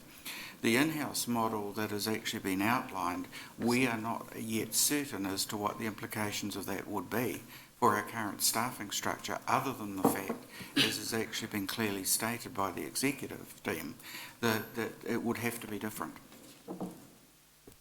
Thank you. Well, I think we appear to have exhausted questions, and Councillor Maxwell. Yeah, you did. One small. Councillor Maxwell, I don't want to do a second round of questions. No. Yeah. Thank you, Madam Mayor. And I've got a couple of questions, and some of them have been partly answered, but I'll ask them again because I want a bit more knowledge and want you to elaborate a bit more. Henry and Rob, the first question is, I heard you say that in your discussions with the staff and the union and various things while this was going on, you said there was acceptance. I'm trying to find out what you mean by the acceptance. Were they aware of the deficits that are happening, about it not operating well? And I'm meaning also all of the staff, 38 staff, or was it just that group of people that you spoke to that said they have acceptance of some things not running well down at the Aquatic Center? Look, I think I would probably put that to the positive in terms of saying that in the discussions we had with staff, really, from July onwards, there was, what I picked up was that staff were up for change, and they knew that things, or in their mind, weren't as good as they had been, but they felt well up for change. But certainly the message we got was exactly that from the staff around the table. But there was no acceptance. That didn't translate into saying we therefore think you should go external or anything like that. It was an acceptance that work was needed and they were up for it. But I certainly wouldn't want it said that they were suggesting they thought an external was the right idea, because they didn't say that at all. Okay. Thank you, Henry. Now my second question. Mr. Watene, thank you very much for that, for giving us that thorough background that you're involved in, because we've been getting a lot of information that we've got nobody capable here, even though you were doing it in a consultancy role, capable of assessing the place, but you certainly do have a background that more than capable of getting the information for us. So you've done the 17A that you said you did 4 councils for us, or not for us, but 4 councils, so highly experienced. Can you tell me if all the proposals went in together, that CLM Bravia and YMCA and even the staff proposal were all in together, would they have stacked up against a highly experienced group like CLM? And a recommendation would have been coming back to us. Would they have been up there with the best in the country? If I may respond, based on the proposal that was presented to Council in January, and that's what we can only base it on because that was what the ERA said what that was needed. I can't compare. It doesn't compare with other tenders I've received around the country. It doesn't reach the grade, and it would be disqualified, if I'm completely honest, because they have not met the relevant standards that's needed in relation to a request for proposal. So, if I'm being brutally honest, it would have been rejected. Just a quick supplementary one. No, I accept what you're saying there, but you did touch on, in Auckland, you said there were programs happening up here with Maori and Pacific Island.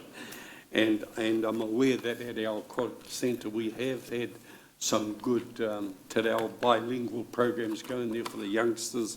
And they did provide us with a report here, a bilingual report. Would you agree that that was well done? But you're talking mainly about the other things that need to operate Aquatic Center. Look, I agree in relation to their decision to provide a proposal in te reo Māori. Kia ora. I agree with that, and I don't have any problem with that. What I disagree with is that the council wasn't informed beforehand that that was the case, and that negated an opportunity to for debate or for discussion, because there wasn't a willingness to do that on their behalf. But if I could probably defer to Monty in this, I think that would be best. Thank you, Madam Chair. Just through. Everybody here okay? Thank you. Firstly, tēnā tātou katoa. Kia ora. In terms of the bilingual question you've been asking, Councillor Maxwell, and to others, that you would have heard at the O&M meeting that through Gina that the biculturalism issues being addressed could be achieved through CLM. We have not been able to view the current proposal because at that particular time it was not fully developed. Could I make just another couple of other comments? The bicultural issues are not new to us as an organisation. As you know, we began this process early 2016 when we, as part of our development, lifting the capability of our staff. So, noho marae, the old classes which you've all heard about and I've reported on, including the lectures, have been part of this growth. So the biculturalism which underpinned the earlier proposal in January is nothing new to you. And then the final comment I would make is that, you know, the whānau support for the current proposal has been great to see, but any proposals that might come forward, again, we haven't had the opportunity to see, can only be seen as expressing one side of the view. Thank you. Kia ora. Thank you. Well, now I'm going to ask, is there any councillor wishing to move the recommendation of the Operations and Monitoring Committee meeting on the 1st of February to be adopted, understanding that the advice that we've received today from our CEO is that this recommendation lacks clarity? Yes, Your Worship, I so move. And I'll explain the reason why I so move. We need a seconder, and then we can... I second it. You seconded, Councillor Bentley? Yeah.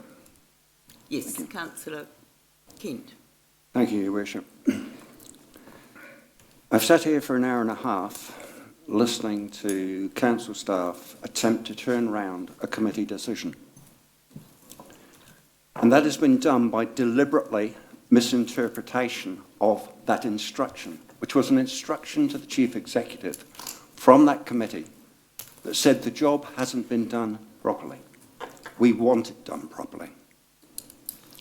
We've heard this morning from Mr. Untitled that his brief did not look into the likes of what opportunity there was for a water world or similar, or what the ramifications of that would be if we went and externally managed straight away.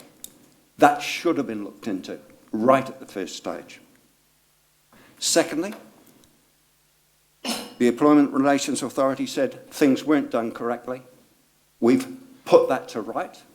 However, I have to say that I, for one, was totally dissatisfied with the staff review of the council staff's review of the staff proposal. What was presented to us was biased and totally unsatisfactory, and that was raised at that meeting. And that is the reason... Councillor Kent, please, that calls into disrepute the executive and their advice to us. Excuse me, Your Worship. Am I not allowed to express dissatisfaction with what the Chief Executive has presented to this council? It's not the Chief Executive. Because that is totally turning governance on its head. We have sent an instruction to the Chief Executive that said loudly and clearly, we don't like the job that's been done on this. We want the job done properly. We don't agree with you. We want, unfortunately, Mr. Sturt, Councillor Sturt, 9 to 5 did agree with me. 5 of us didn't agree with you. Point of order, Your Worship. Point of order, Madam Chair. Can I please stop these interruptions? I've got a point of order. Yes, Councillor Donaldson. What Councillor Kent is wrong when he said we sent an instruction to the Chief Executive. We made a recommendation to Council. We are now debating... That's exactly right. ...whether we go ahead with asking him to go back to the drawing board. That's all. The recommendation was to go back to the drawing board and properly consider all management options, including the staff proposal, which wasn't ever considered, and all development opportunities for the Aquatic Centre, which wasn't considered. I've heard this morning that the staffing proposal was considered, so I don't accept that and I rule that out of order. I've heard from our executive team... Madam Chair, that is not what happened at the last meeting of the committee. Are you wishing... I have put the recommendation and it has been seconded. I am attempting to explain that the recommendation is to the Chief Executive to go back and do the job properly. It's not yet. Look at all options, not just is it CLM or is it a staff proposal today? No, because we haven't been given the proper information and all the opportunities have not been looked at. I've had enough. I've said enough. You certainly have said enough. So therefore, I put the recommendation... Can I... Oh, yes, sorry, Councillor Rotorua. Thank you, Madam Chair. Today I will be voting against this recommendation because it is the staff proposal only that I'm interested in. I'm not interested in anybody else's. I actually believe that the staff proposal has merit. It was developed with a different lens. It was developed with a different lens from any of the other proposals that landed on the table. So I'm not going to do this one here to support it because we're going to be litigating and looking at all the other proposals again, and I don't want to do that. There was only one that I was interested in, and that was the staff proposal because I believe it is good. Contrary to what we've heard, I believe it could stand on its own merits and it could do the job. Then perhaps would Councillor Rotorua like to move an amendment to my motion? Councillor Kent, I call you to order. I chair this committee. Councillor Rotorua spoke very clearly. Is there any other councillor wishing to speak? Councillor Sturt. Yeah, Madam Chair, I just want to, having been involved in the process right from day one, I just want to take us back to the meeting of the 2nd of November, of which I chaired, where I accepted a motion, and the motion was that the committee notes the conclusions in this paper that the recommended tender will run the Rotorua Aquatic Centre at a level of service for a considerably reduced cost. 2, that the committee recommends to Council that the Community Leisure Management Limited take over the management of the Rotorua Aquatic Centre.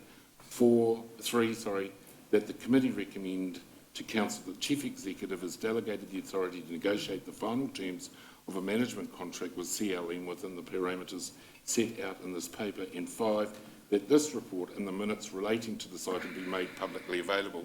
Those minutes were confirmed on the 23rd of November.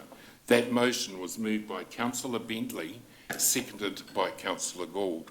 So I find it ironic today that Councillor Bentley is seconding a motion that's a complete opposite of what he did on the 2nd of November.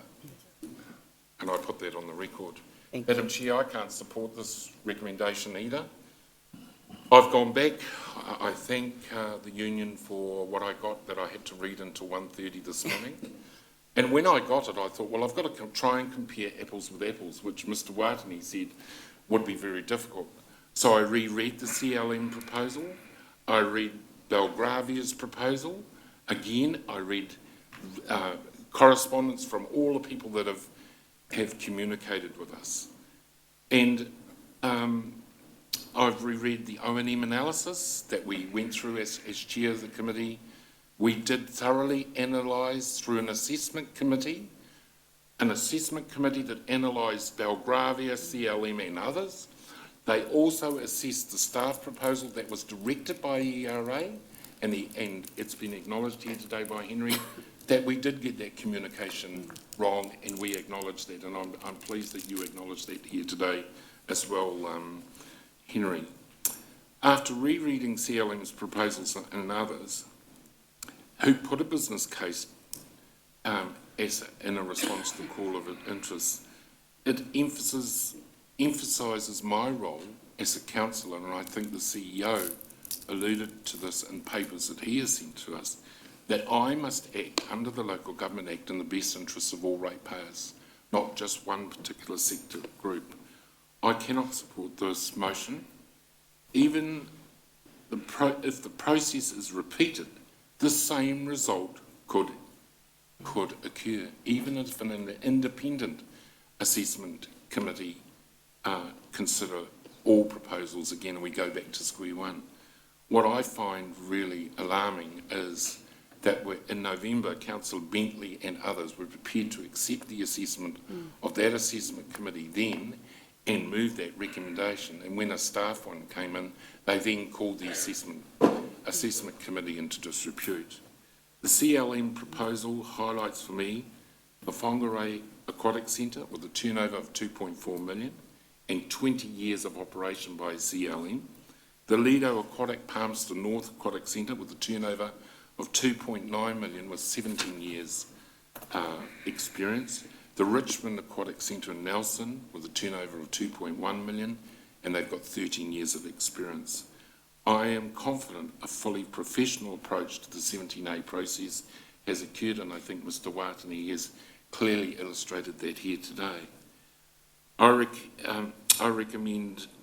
We recommended we go to the market for proposals of management due to the lack of capability, and a better business case was his recommendation. I just want to share with councillors, I have done my homework as chair of O&M. I wonder if staff could hand this around, please. Hang on, we'll just check. What is it? If you could speak to what it's an analysis of the income and expenditure of the Aquatic Centre over the last 5 years. And all councillors did receive. We got it on Stella. We all don't need it. No, we got it on Stella. Are you happy? I'm very happy for it to be tabled. Yes, thank you. And Madam Chair, what I want to allay is the myth that this council has allowed the Aquatic Centre to languish over those 5 years. Of the years, the cost to ratepayers has risen from 2.3 million to 2.4, with a capital spend each year up until 2014, when I could say capital expenditure wasn't kept up. In subsequent years, we've spent over $1 million in capital updates and expenditure at the Aquatic Centre. And I take on board what Rob Kesley said earlier, that we're now less reactively looking at matters at the Aquatic Centre, and they're more proactive than in the past. So I just table that for you, but I also want to allay any fears that this council is not committed to the Aquatic Centre, because there has been a lot of misinformation in terms of the Aquatic Centre and what going to CLM would mean. And I note that in our long-term plan, over the 10-year period, as Councillor Gould mentioned earlier, there's 7.5 million for redevelopment and 2.1 million for aquatic centre replacements. And as a priority, and I know this is still confidential, there is a whole section dedicated to the aquatic centre. So this council does see the aquatic centre as a major strategic asset. So I can't support that. I want councillors to vote this down, and the motion as proposed by Councillor Donaldson, which I'm prepared to second, I think leads us forward. It certainly indicates that the Chief Executive Officer must report back to us on the CLM management, and let's get on and get that centre fizzing, looking for external funders to extend what the Aquatic Centre actually provides now. Thank you. Thank you. Councillor Donaldson. Councillor Bentley. Thank you, Madam Chair. With regard to the proposal that's there, I feel that as a councillor and as a member of the public and ratepayers, I cannot make an informed decision while we're just listening to our executive do their presentation and excluding any other presentation from any other interested parties, which may be the answer to our prayers. So is the councillor signalling that you'll be abstaining? No. Councillor Donaldson. Your Worship, I can't support the recommendation either. I believe we've heard it this morning, there has been a proper assessment of all the proposals that were submitted for the management of the Aquatic Centre. The recommendation is, as the Chief Executive says, ambiguous, and I think Councillor Kent may have had in his mind when he put it different ideas to the councillors that supported him, because he also wants a water world or a theme park development considered. It wasn't part of the brief, and it's something that we can look at in the future under the long-term plan, as Councillor Sturt's alluded to. As for us sitting down and listening to the staff proposal or having CLM here and present, then I believe councillors are losing sight of the role of governance. It is our job to have experts like Mr Watani and Mr Pitt Kethley and our finance team look into the proposals and come back with recommendations, and I'm quite annoyed really by the slurs on their integrity and their bias in that regard. That's not the role of governance, to line them up and interrogate them. Councillor Rotorua asked a really good question. What's the rush? The rush is that if we look back to our 2016 priorities, one of those, the underpinning priority, was cost-effective and efficient council services. And this is one that is not efficient and cost-effective. We've seen an opportunity to make savings, and so I think that is what the rush is that we get on with it. So I won't be supporting the recommendation from the Opposition Monitoring Committee. And I'll be speaking myself. There appears to be no other speakers. I will not be supporting this. Mark Canterson. Sorry, and Mark, I was going to do it after Mark. Oh, is that what you were signaling? Sorry, Yeah. Councillor Gould. I personally want it in-house. We as councillors do policy. We don't employ staff at the Aquatic Centre. We employ one person, the Chief Executive, and he employs the senior staff, and the senior staff go through the process of employing staff under them. I personally don't agree with the 5-year term for CLM. I think it may be too much. If we've made a mistake if this proposal doesn't go ahead, and we've made a mistake by putting this 5-year program into place, and if we have made a mistake, then it's too long to try and correct. I personally think it should be probably a 3-year term with a right of review. The cost involved, yes, we're elected by the people of Rotorua to make the decision based on the day with the information we have. I don't agree that with the staff proposal that the council has had enough time to analyse that report properly. And that's my one regret, is that the decision might be made where they've come up with some good proposals. Okay, they might come up with the correct proposals, or they might come up with some of the very good proposals, but we need to listen to them. Our staff are the important people of the Rotorua Lakes Council. You know, they do the programs, they look after the residents, they help the residents, and the aquatic people are there to save lives, teach them the swimming programs and things like that. Now, to me, staff is number one. So we'll just have to wait and see how the vote goes. Kia ora, Mark.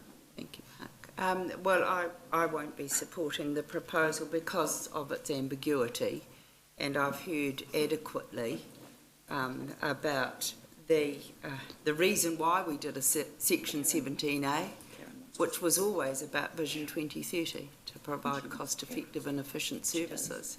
And I believe the public are very important as well as the staff, and many of you are here today. That's not the issue we're discussing today. The issue we're discussing today is about whether we keep this in-house. That's the clarity I want to know at the end of today, or whether we're contracting to CLM. I'm very confident myself about CLM because I've spoken to mayors of those districts that say the services are second to none where they are involved. However, I want to say to those here, before we put the proposal, and there may be subsequent proposals, that there are aspects of the staff in-house model that I like. Yeah. I really like. And I think they're worthy of consideration, and I hear that it sounds as though they can be considered through the statement of intent to CLM. And so that's what I would like to see happen next, but that's not what we're discussing today. I want to be very clear on that. So I cannot support the recommendation as it stands, and I'll be voting against it. Karen? Thank you, Madam Chair. You've essentially said what I was going to. I believe that the report we've got presented was done in an extremely professional manner. Thank you, Mr. Watini, for that, and thank you for your background, which certainly leads me to give a great credence to that report. I see no reason to call that into any disrepute. And it's clear to me from what the Chief Executive has said that very little weight can be given to the report that was sent to us last night. It was not in the proper channels, it was not proper process, and while I support a number of the initiatives in that report myself, we have a reason why there's due process for reports like that to be sent to us. Otherwise, every meeting we had, someone, our email, our Facebook, and every other avenue to give information to us would be used in order to try and turn our mind, and we simply would not have the opportunity to give those reports the due diligence that they require.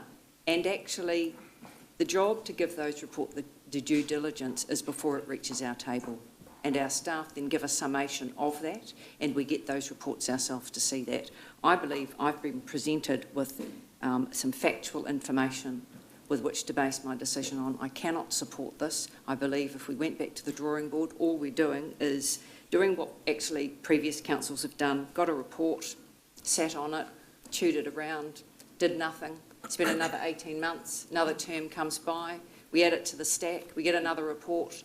Actually, I don't want to be part of a council that does that. I want to be a part of a council that gets stuff done, actually.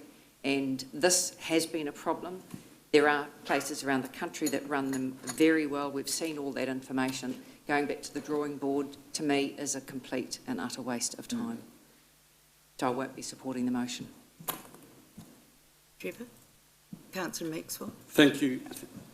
Thank you, Madam Mayor. Yeah, I won't be supporting the motion again. Like I spoke at the O&M meeting then, I said then, what we're doing is not a way to do business. You know, we're a big operator here in Rotorua. Aquatic Center is under our wing. The bottom line for me from the beginning was the retention of the jobs for the 38 staff that were there. And I was pleased that our senior management went out and worked hard in that area. And I hear that 36 that we're able to retain.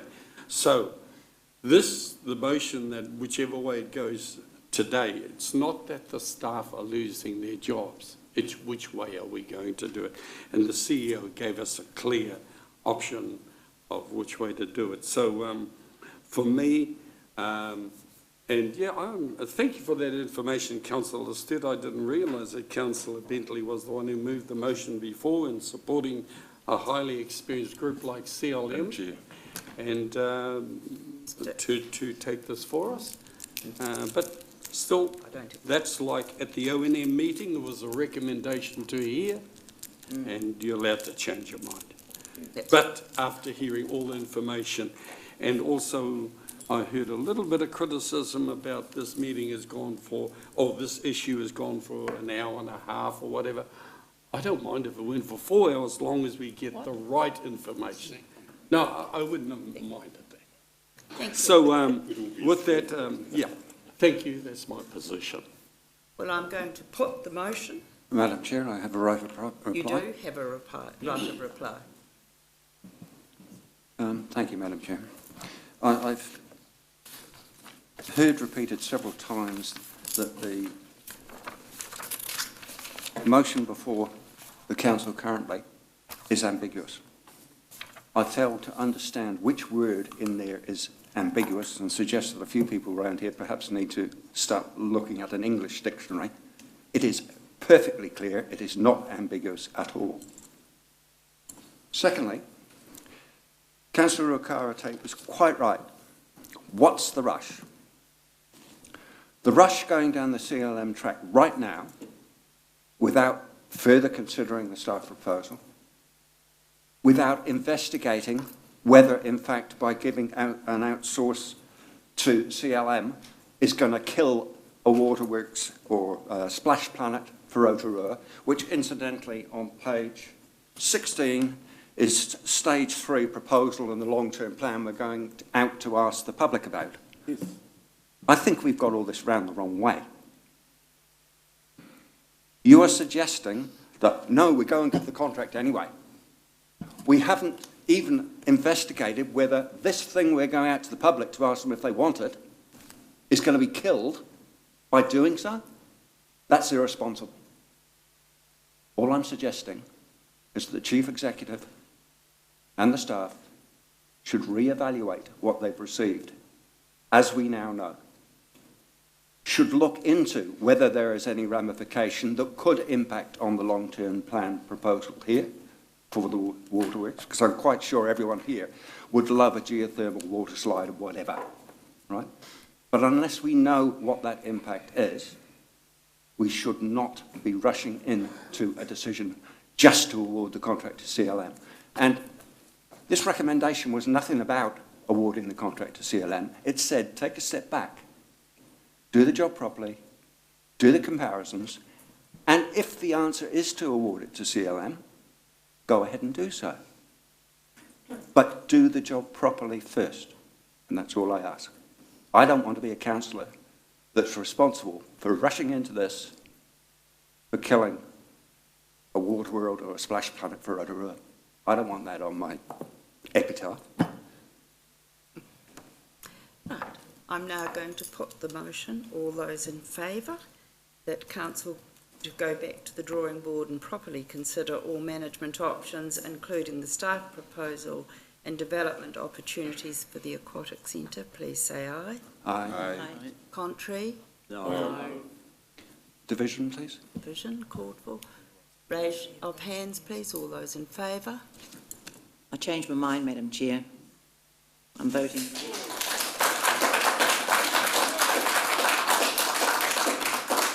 Those against? is lost.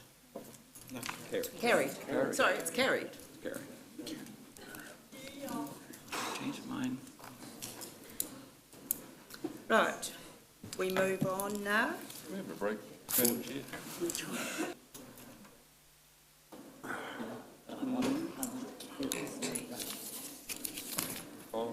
Could we please have councillors to the table now? Our auditors have to leave. And so I'm seeking permission to change the agenda items to leave the other recommendations from committees on the table and go straight to the long-term plan. We've got a quorum. Do I have permission to do that? I'll second it, Madam Chair. Thank you.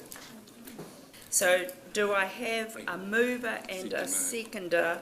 No, we'll leave that there. We go to staff reports. Recommendation 7.1, the long-term plan 2018, the adoption of the consultation document and supporting information. I'll move, Your Worship. Thank you. Seconded? I'll second. Councillor Hunt. That we received the report, the long-term plan 2018, adoption of consultation document and supporting information be received. All those in favour, please say aye. Aye. Contrary? Carried. Welcome Clarence and Anton to our meeting. You're welcome to come and sit up the front if you like. Oh, what page is that on, Madam Chair? Page 46. The long-term plan adoption for and supporting information. And Una is going to answer any questions, and so will, if we have questions of our auditors, Anton and Clarence. Councillor Tapswell, do you mind coming back to the table? Presentation, do you? This is very important. Do your bit. You do your bit. Okay. And if there's any questions. This is millions of dollars. Right. So we've approved. You're presenting, Una? That's right. Thank you.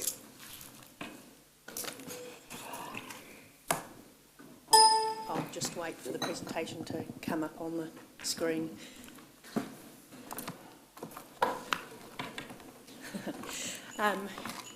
Yes, it's still good morning, so good morning, councillors. I've got a short presentation here just to take us through the process in terms of the development towards being here today in front of you with looking for adoption on the consultation document for our long-term plan. So this is a slide we've seen before, and I just wanted to put this up here to remind ourselves around the underpinning guiding principles that we've been keeping in mind throughout the whole development of the long-term plan. I'm not going to read them out, but I just wanted to put them up just to recheck ourselves in terms of our process. And these are some of the key components that our auditors do look at when they're going through the auditing and they're looking at our consultation document. And I hope that they might, when I hand over and let them talk, that they might pick up on a few of these and be able to just comment on a few of them as well. So if we look at our consultation development journey, so this has been development probably for the last 4 to 6 months with an in-depth and long set of forums based around considering all our different components of taking out the right debate to our community. So you have seen this timeline many a time, and I've just put it up there to highlight all the involvement that many of you and our partners from the Lakes and Rural Community Boards and our Te Tato members have been involved in getting to this point today. I just want to go back over our whole strategy in terms of developing this long-term plan, and reminding ourselves that our focus is all back to our Vision 2030 and the 2017 when we undertook the refresh, the Rotorua way. So remembering we're layering all of these strategic direction upon one another to come to where we are today, which is a consultation document about to go out to develop a long-term plan in which we're looking to add the colour to the work and the foundations and the strategy direction that has already been set down. So our LTP, when completed, is nothing new at this point in time. It is our action plan for delivery over the next 10 years, and it really is focusing on those big key moves and looking after continual investment in our infrastructure. And we've seen this slide many a time, but I've just put this in here too to reiterate what we're doing here, so building on our strengths to achieve our vision. You will recall when we, at the Strategy, Policy and Finance Committee, a couple of weeks back, we started looking at how all of that work that's been done throughout all of your forums was leading into a number of conversations based around themes and proposals. And the versions of the consultation document you have seen to date, and then the hard copy version that was made available to you yesterday, continue to be structured in that way. So our first theme is around reviving our facilities, looking at modern and safe and well-used facilities that meet our needs and our lifestyle. We do have within our consultation document a mix of items that we are consulting on and asking for feedback on. But our consultation document also has a number of projects and key directions of which this council has already made a decision on and is continuing on that path. And we felt that it was really important that those were highlighted in this consultation document to show where we are actively pursuing and sticking to directions we've already set. So under this section, we are consulting upon the Aquatic Center redevelopment. So that was the $7.5 million that was discussed earlier on today. And we're also looking at the Rotorua Museum. So Rotorua, and then we've also got some information about where this council is up to in terms of the Sir Howard Morrison and the stadium. The second theme is around environmental sustainability and this council's commitment to continue its focus on lake water quality and waste management. Again, a mix of providing information on key major projects and where they are up to and the continual commitment to those, and the introduction of a consultation area around the Tarawera sewerage scheme and where that might go. There's also the waste management, so that's the extension into the rural communities that don't currently receive the service. Remembering that this was an issue in the 17-18 annual plan, however at that time support wasn't quite there, the service wasn't quite established, and then this consultation is taking that a further step. We have a theme around growing our district, okay, so looking at our communities and our neighbourhoods and ensuring that our communities and neighbourhoods have the infrastructure in place to best meet the present and future needs. This section strongly focuses on our infrastructure and looking at introducing the question about who might pay in the future for growth within the district. So there is a question out there about the reintroduction or introduction of a development contribution or sustainability contribution. The consultation document does state that we don't have a policy at this point in time. What we're looking for is feedback into a framework, and if and when that framework became a policy, that would go out as a separate special consultative process. This section also provides information on our continued commitment towards community revitalisation and touches on the Western Heights Fordlands revitalisation and work within the lakes and rural areas. Not the final theme, but a major theme is the keeping the foot on the pedal of progress. So this is the section that really does look at, in detail, at those big moves and key projects. The three sort of major project areas being that lakefront, the Waka Forest and the Kurrail Park, all of which we are seeking feedback from our community on, but which have all been identified throughout the vision work as key project changes in terms of working towards that aspirational Vision 2030 vision. There's also a consultation item in there around the development of a new CCO, an urban development company, initially set up around supporting and moving ahead with the lakefront redevelopment. This section also introduces the housing challenges, and in particular our social housing, and whether this council should be looking to sell that pensioner housing stock to a social housing provider that can better meet the needs of our community. And so I just want to pause there to state that those four themes are really based around our entire commitment to the Vision 2030. It's about looking after our existing infrastructure, ensuring that we have got we are continuing to reinvest into what we currently have, and then building upon that through this theme, the keeping the foot on the pedal of progress, to ensure that we've got a district that is moving forward. To do all of that, though, there needs to be a really sound financial strategy, and the last theme in the document and what we're consulting on is all based around that. And I think it would be quite clear to say that we have reset the financial direction. 2015 plan was based a lot around austerity, but today the positive growth is driving our plans forward to fulfilling Vision 2030 and keeping the foot on the pedal of progress. But what does all of that mean? And Thomas is going to jump in at this point if I get anything wrong. Oh, you can do it if you want to. Go ahead.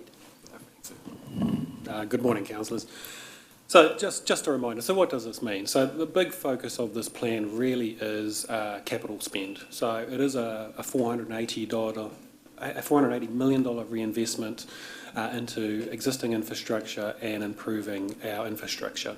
So of that 480, half of that relates to renewing our existing infrastructure, and the other half relates to improving it. So with any investment into CapEx, particularly where it is the long-term assets that are intergenerational, we are looking to use borrowings to help fund that investment into our capital program. Just to be very clear, councillors, because some of you may have that question, we are not borrowing to fund operations. We are not proposing to borrow the renewal of our existing assets. We are only proposing to borrow on investing into new infrastructure. Over the life of that plan, say that again, so it's quite clear. We are not borrowing to fund our operations. We are not proposing to borrow to fund the renewal of existing assets. We are only proposing to borrow to fund new infrastructure where there are significant improvements in levels of service. Things like wastewater treatment plants, new roads, stormwater networks, etc. It's not someone saying we've got runaway debt already. Yeah. There is obviously a focus on debt, so the debt will propose to grow by 100 million, will peak by year 5 at a $100 million increase, and then reduce back to 67, 68 million approximately by the end of the 10 years.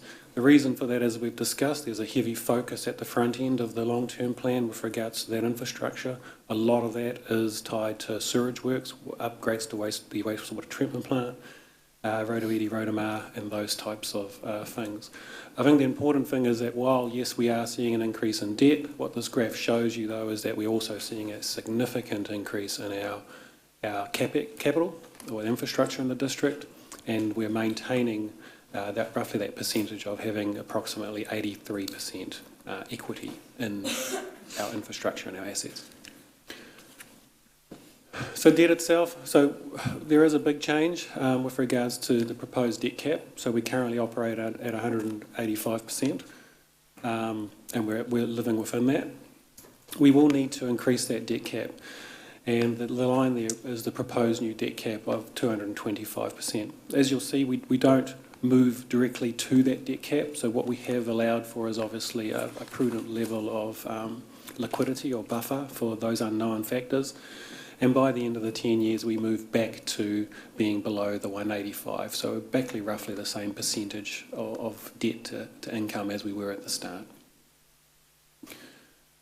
What is driving the debt? Because that's always the big question. And so this here represents where the debt falls across that 10 years. So by the end of the 10 years, with the proposed increase of about 67, 68 million, what makes up for that? The big slice of the pie, as you can see, is sewage and sewage. So that makes up 46% of that 68 million. The next biggest piece is water supplies, 25% of the increase in debt. And then followed pretty quickly by stormwater and roads and footpaths. So if you take those five alone, you are close to 80% of the increase in the debt is driven by those activities. That's a significant investment into improving the infrastructure for those activities. And the remainder as well are, again, all infrastructure focused. Kurau Park, Aquatic Center, museum, and Shimpak, and I think Waka Forest is on there as well. So again, just reinforcing, it is a heavy investment into infrastructure.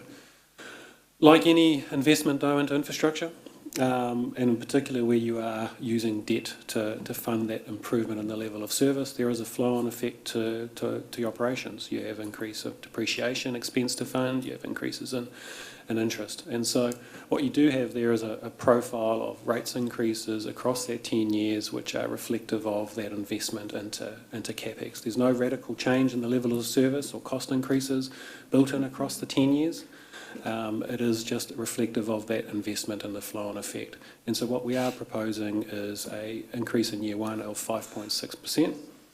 And as you can see, every year as well, we are looking, so that would be to our existing ratepayers, and that would be an average because it's going to be impacted by the revaluation changes. And we will also be targeting 1% growth in our ratepayer, in our rates revenue by getting new ratepayers, i.e. new builds, new houses, those sorts of things.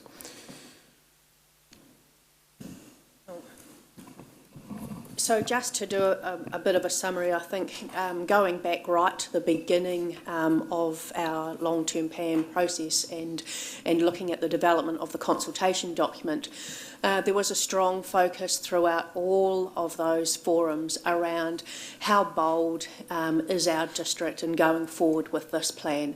And so this question has been used on a number of occasions, the Mayor's open letter, and then you will see it as quite a major focus in terms of the engagement and the communications going out through the consultation document.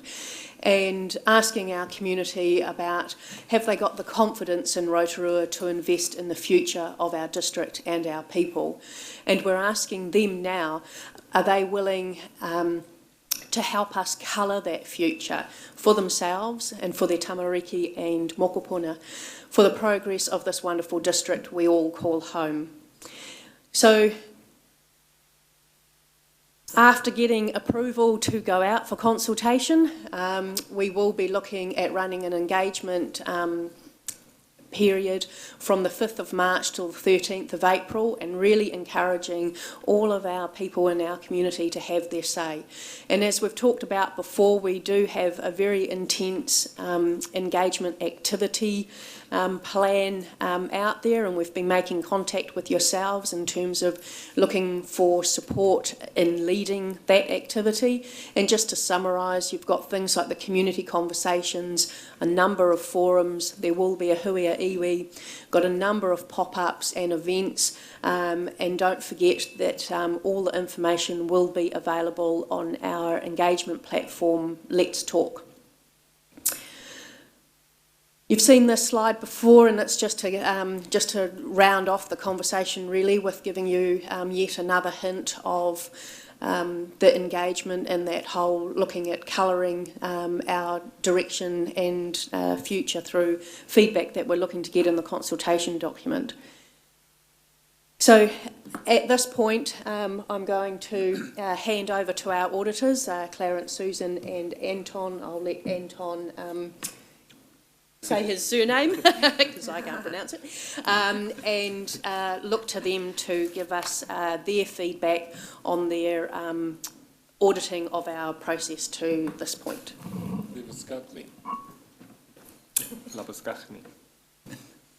Pretty good. Morning, Your Worship, Good morning. councillors.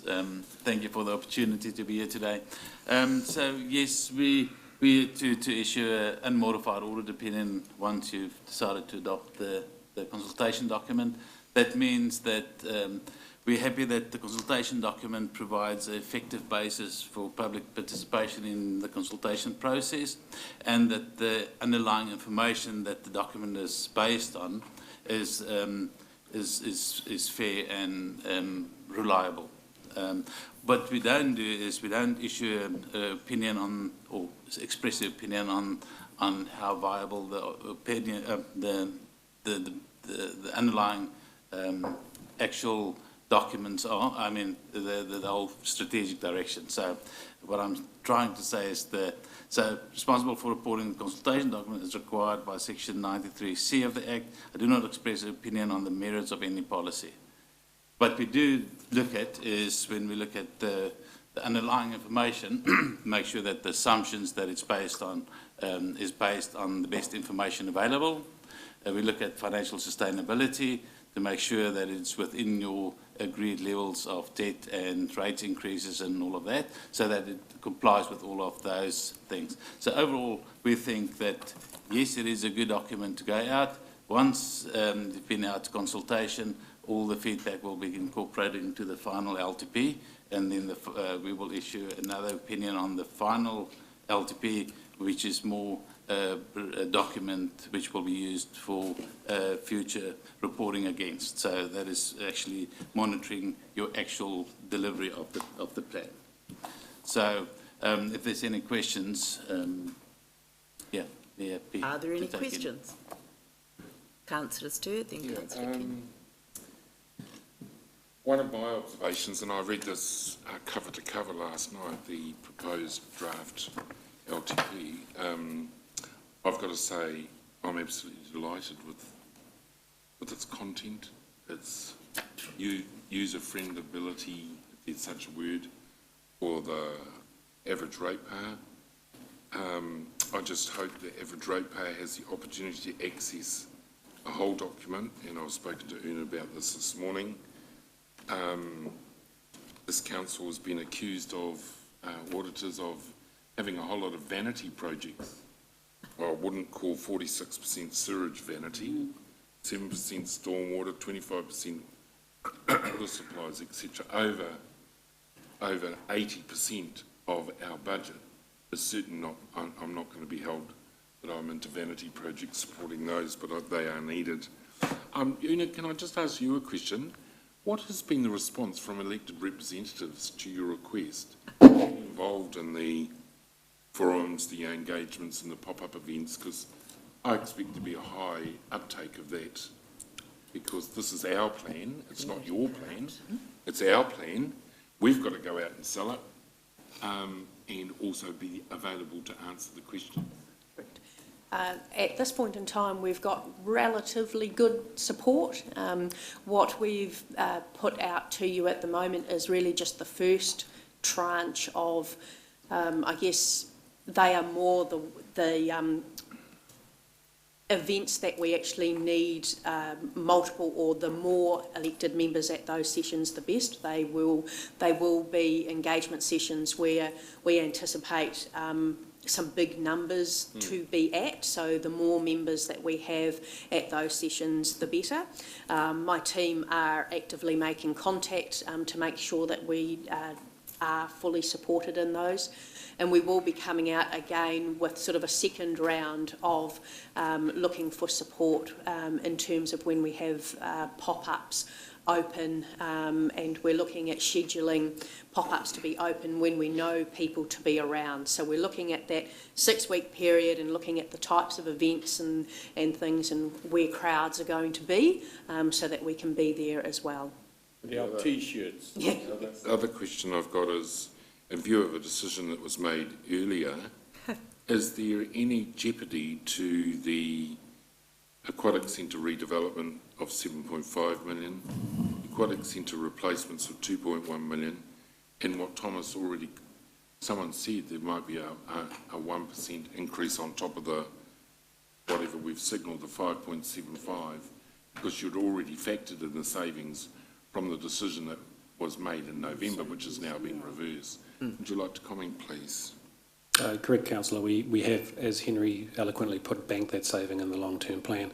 The $7.5 million reinvestment is obviously not at risk, though we are obviously asking for the public for feedback. I think they want for information purposes. Look, if at the end of the deliberations and feedback and submissions, everything else remains equal and the intention is to stay with the staff in-house management, then yes, there would be a close to 1% increase on what we're indicating now.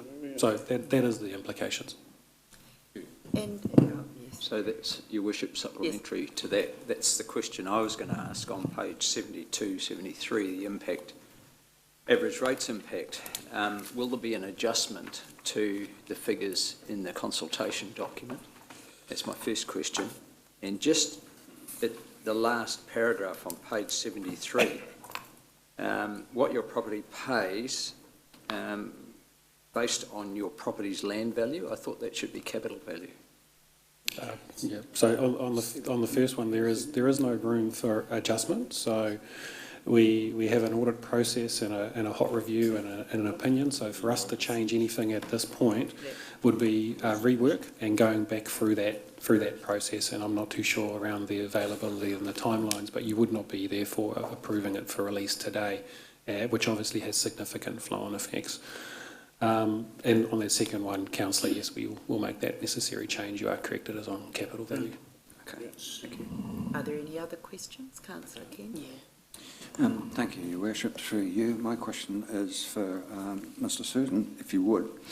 I'm looking back to the last long-term plan, and we had a picture there where debt was going to increase and then going to fall off in the last years. And we've got a similar picture in this long-term plan.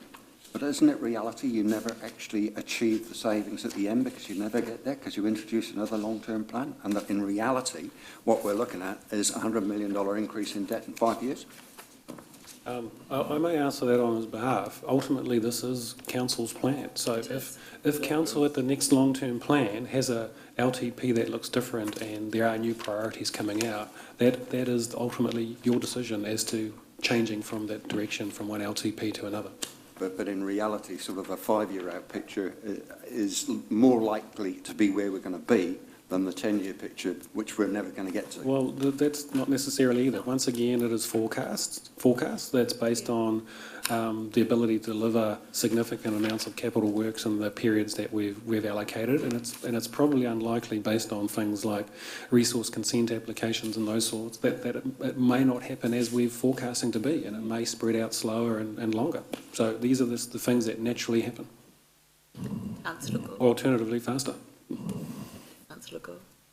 Thank you very much. Thank you for your presentation today.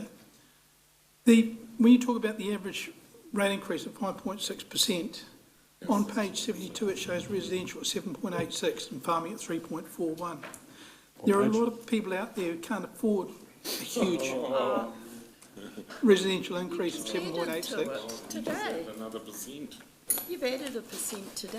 Yeah, congratulations. Yeah. Well done on efficiency and effectiveness.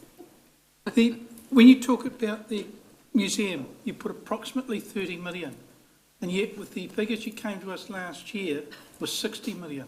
So first of all, Councillor, I have never said 60 million. No, he hasn't. I am on record of saying multiples of tens of millions. That is me going on record. The 30 million is a best estimate based on what we know. We're currently going through quantity surveying with the engineers in Heritage New Zealand, and by the time hopefully the long-term plan is finalised, we'll have fleshed out that figure, and hopefully it'll be close to what we've got. Secondly, with regards to those averages, you are right that that 5.6% does fall differently. It falls differently across the sectors because of what's happened with the revaluation gains, and then even within sectors, it falls certain ways as well, which is why we looked at the elements of using the UAGC, Uniform Annual General Charge, and differentials between categories to try and get the increase for the averages as tight as possible, and that's what we got there. I think what we're doing today, Councillor Gould, if I could, we're not debating what is in the LTP, we're debating that it goes out for consultation.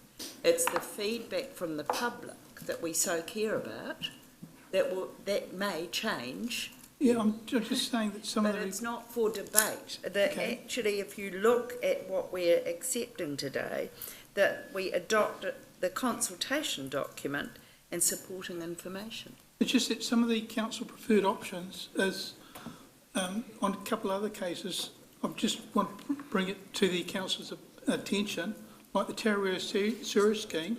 With the Moria sewage scheme, we had up to 25 years, which residents paid for. They paid a deposit and they paid an interest rate applicable. Yet in your preferred option for the Rotorua scheme, you're indicating that you have to pay it up front straight away. There's a working party working through that. I don't want to get into that level of detail. Councillor Stern. Yeah, I just want to ask the audit, do we need to consult the union on whether this is this meets the requirements of the Audit New Zealand? We have to employ organise. It's tongue-in-cheek. Outside the scope of this. Yeah. There appear to be no more questions. I put the motion. All those in favour, please say aye. Aye. Contrary? Who's proposed it? I'll move. I'll second. We did have a mover and a seconder.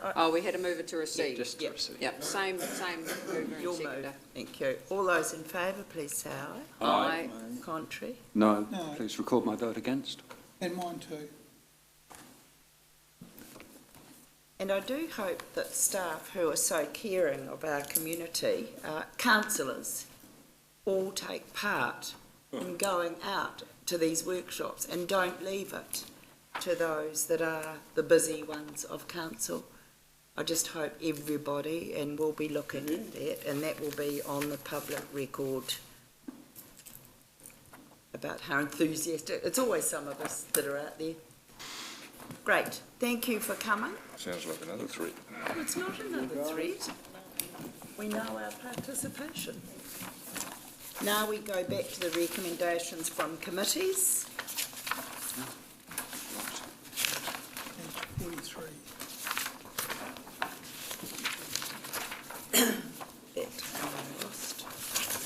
So it's recommendation, we've done that. The community funding investment policy, recommendation 1, do I have a mover? It's item 3. I'll move. Thank you. Second, Councillor Kent, that the following recommendations of the Strategy, Policy and Finance Committee held on the 8th of February be adopted. I don't think I'll read them through. They're as written up there. All those in favour, please say aye. Aye. Contrary? Carried. Move now to the next, which was the carbon reporting certification. Do I have a mover and a seconder? I'll move. Thank you. I thought you wanted to. Seconded, Councillor Tapsell, that the carbon reporting and certification inventory be undertaken and that Rotorua Lakes Council work to achieve global covenant of mayors for climate and energy compliance by 2021. Is there any discussion before I put the vote? All those in favour, please say aye. Aye. Aye. Contrary? Yes. You want that recorded against Thank you. A mover. Now we move to go into public excluded. Do I have which one? Oh, we were just noting that though. We did, yeah.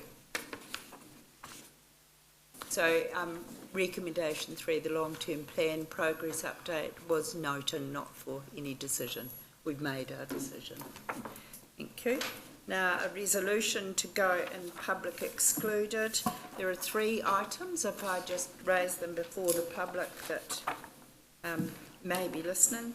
The contract for Springfield Link, Springfield Road and Waters Street pavement, the contract for Ranulph Street Cycle Link, and the tender approval for Rotorua, Rotorua.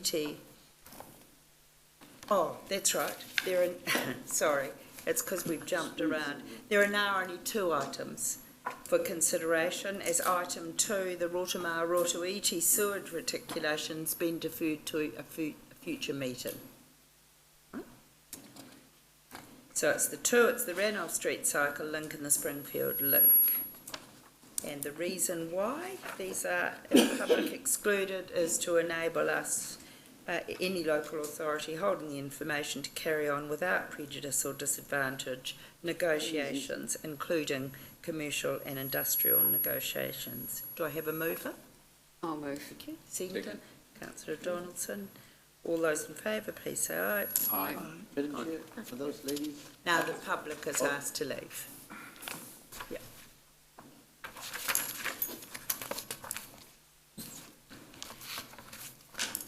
Chief, is the camera still on? That's all right, they'll watch. The staff will let me know if not.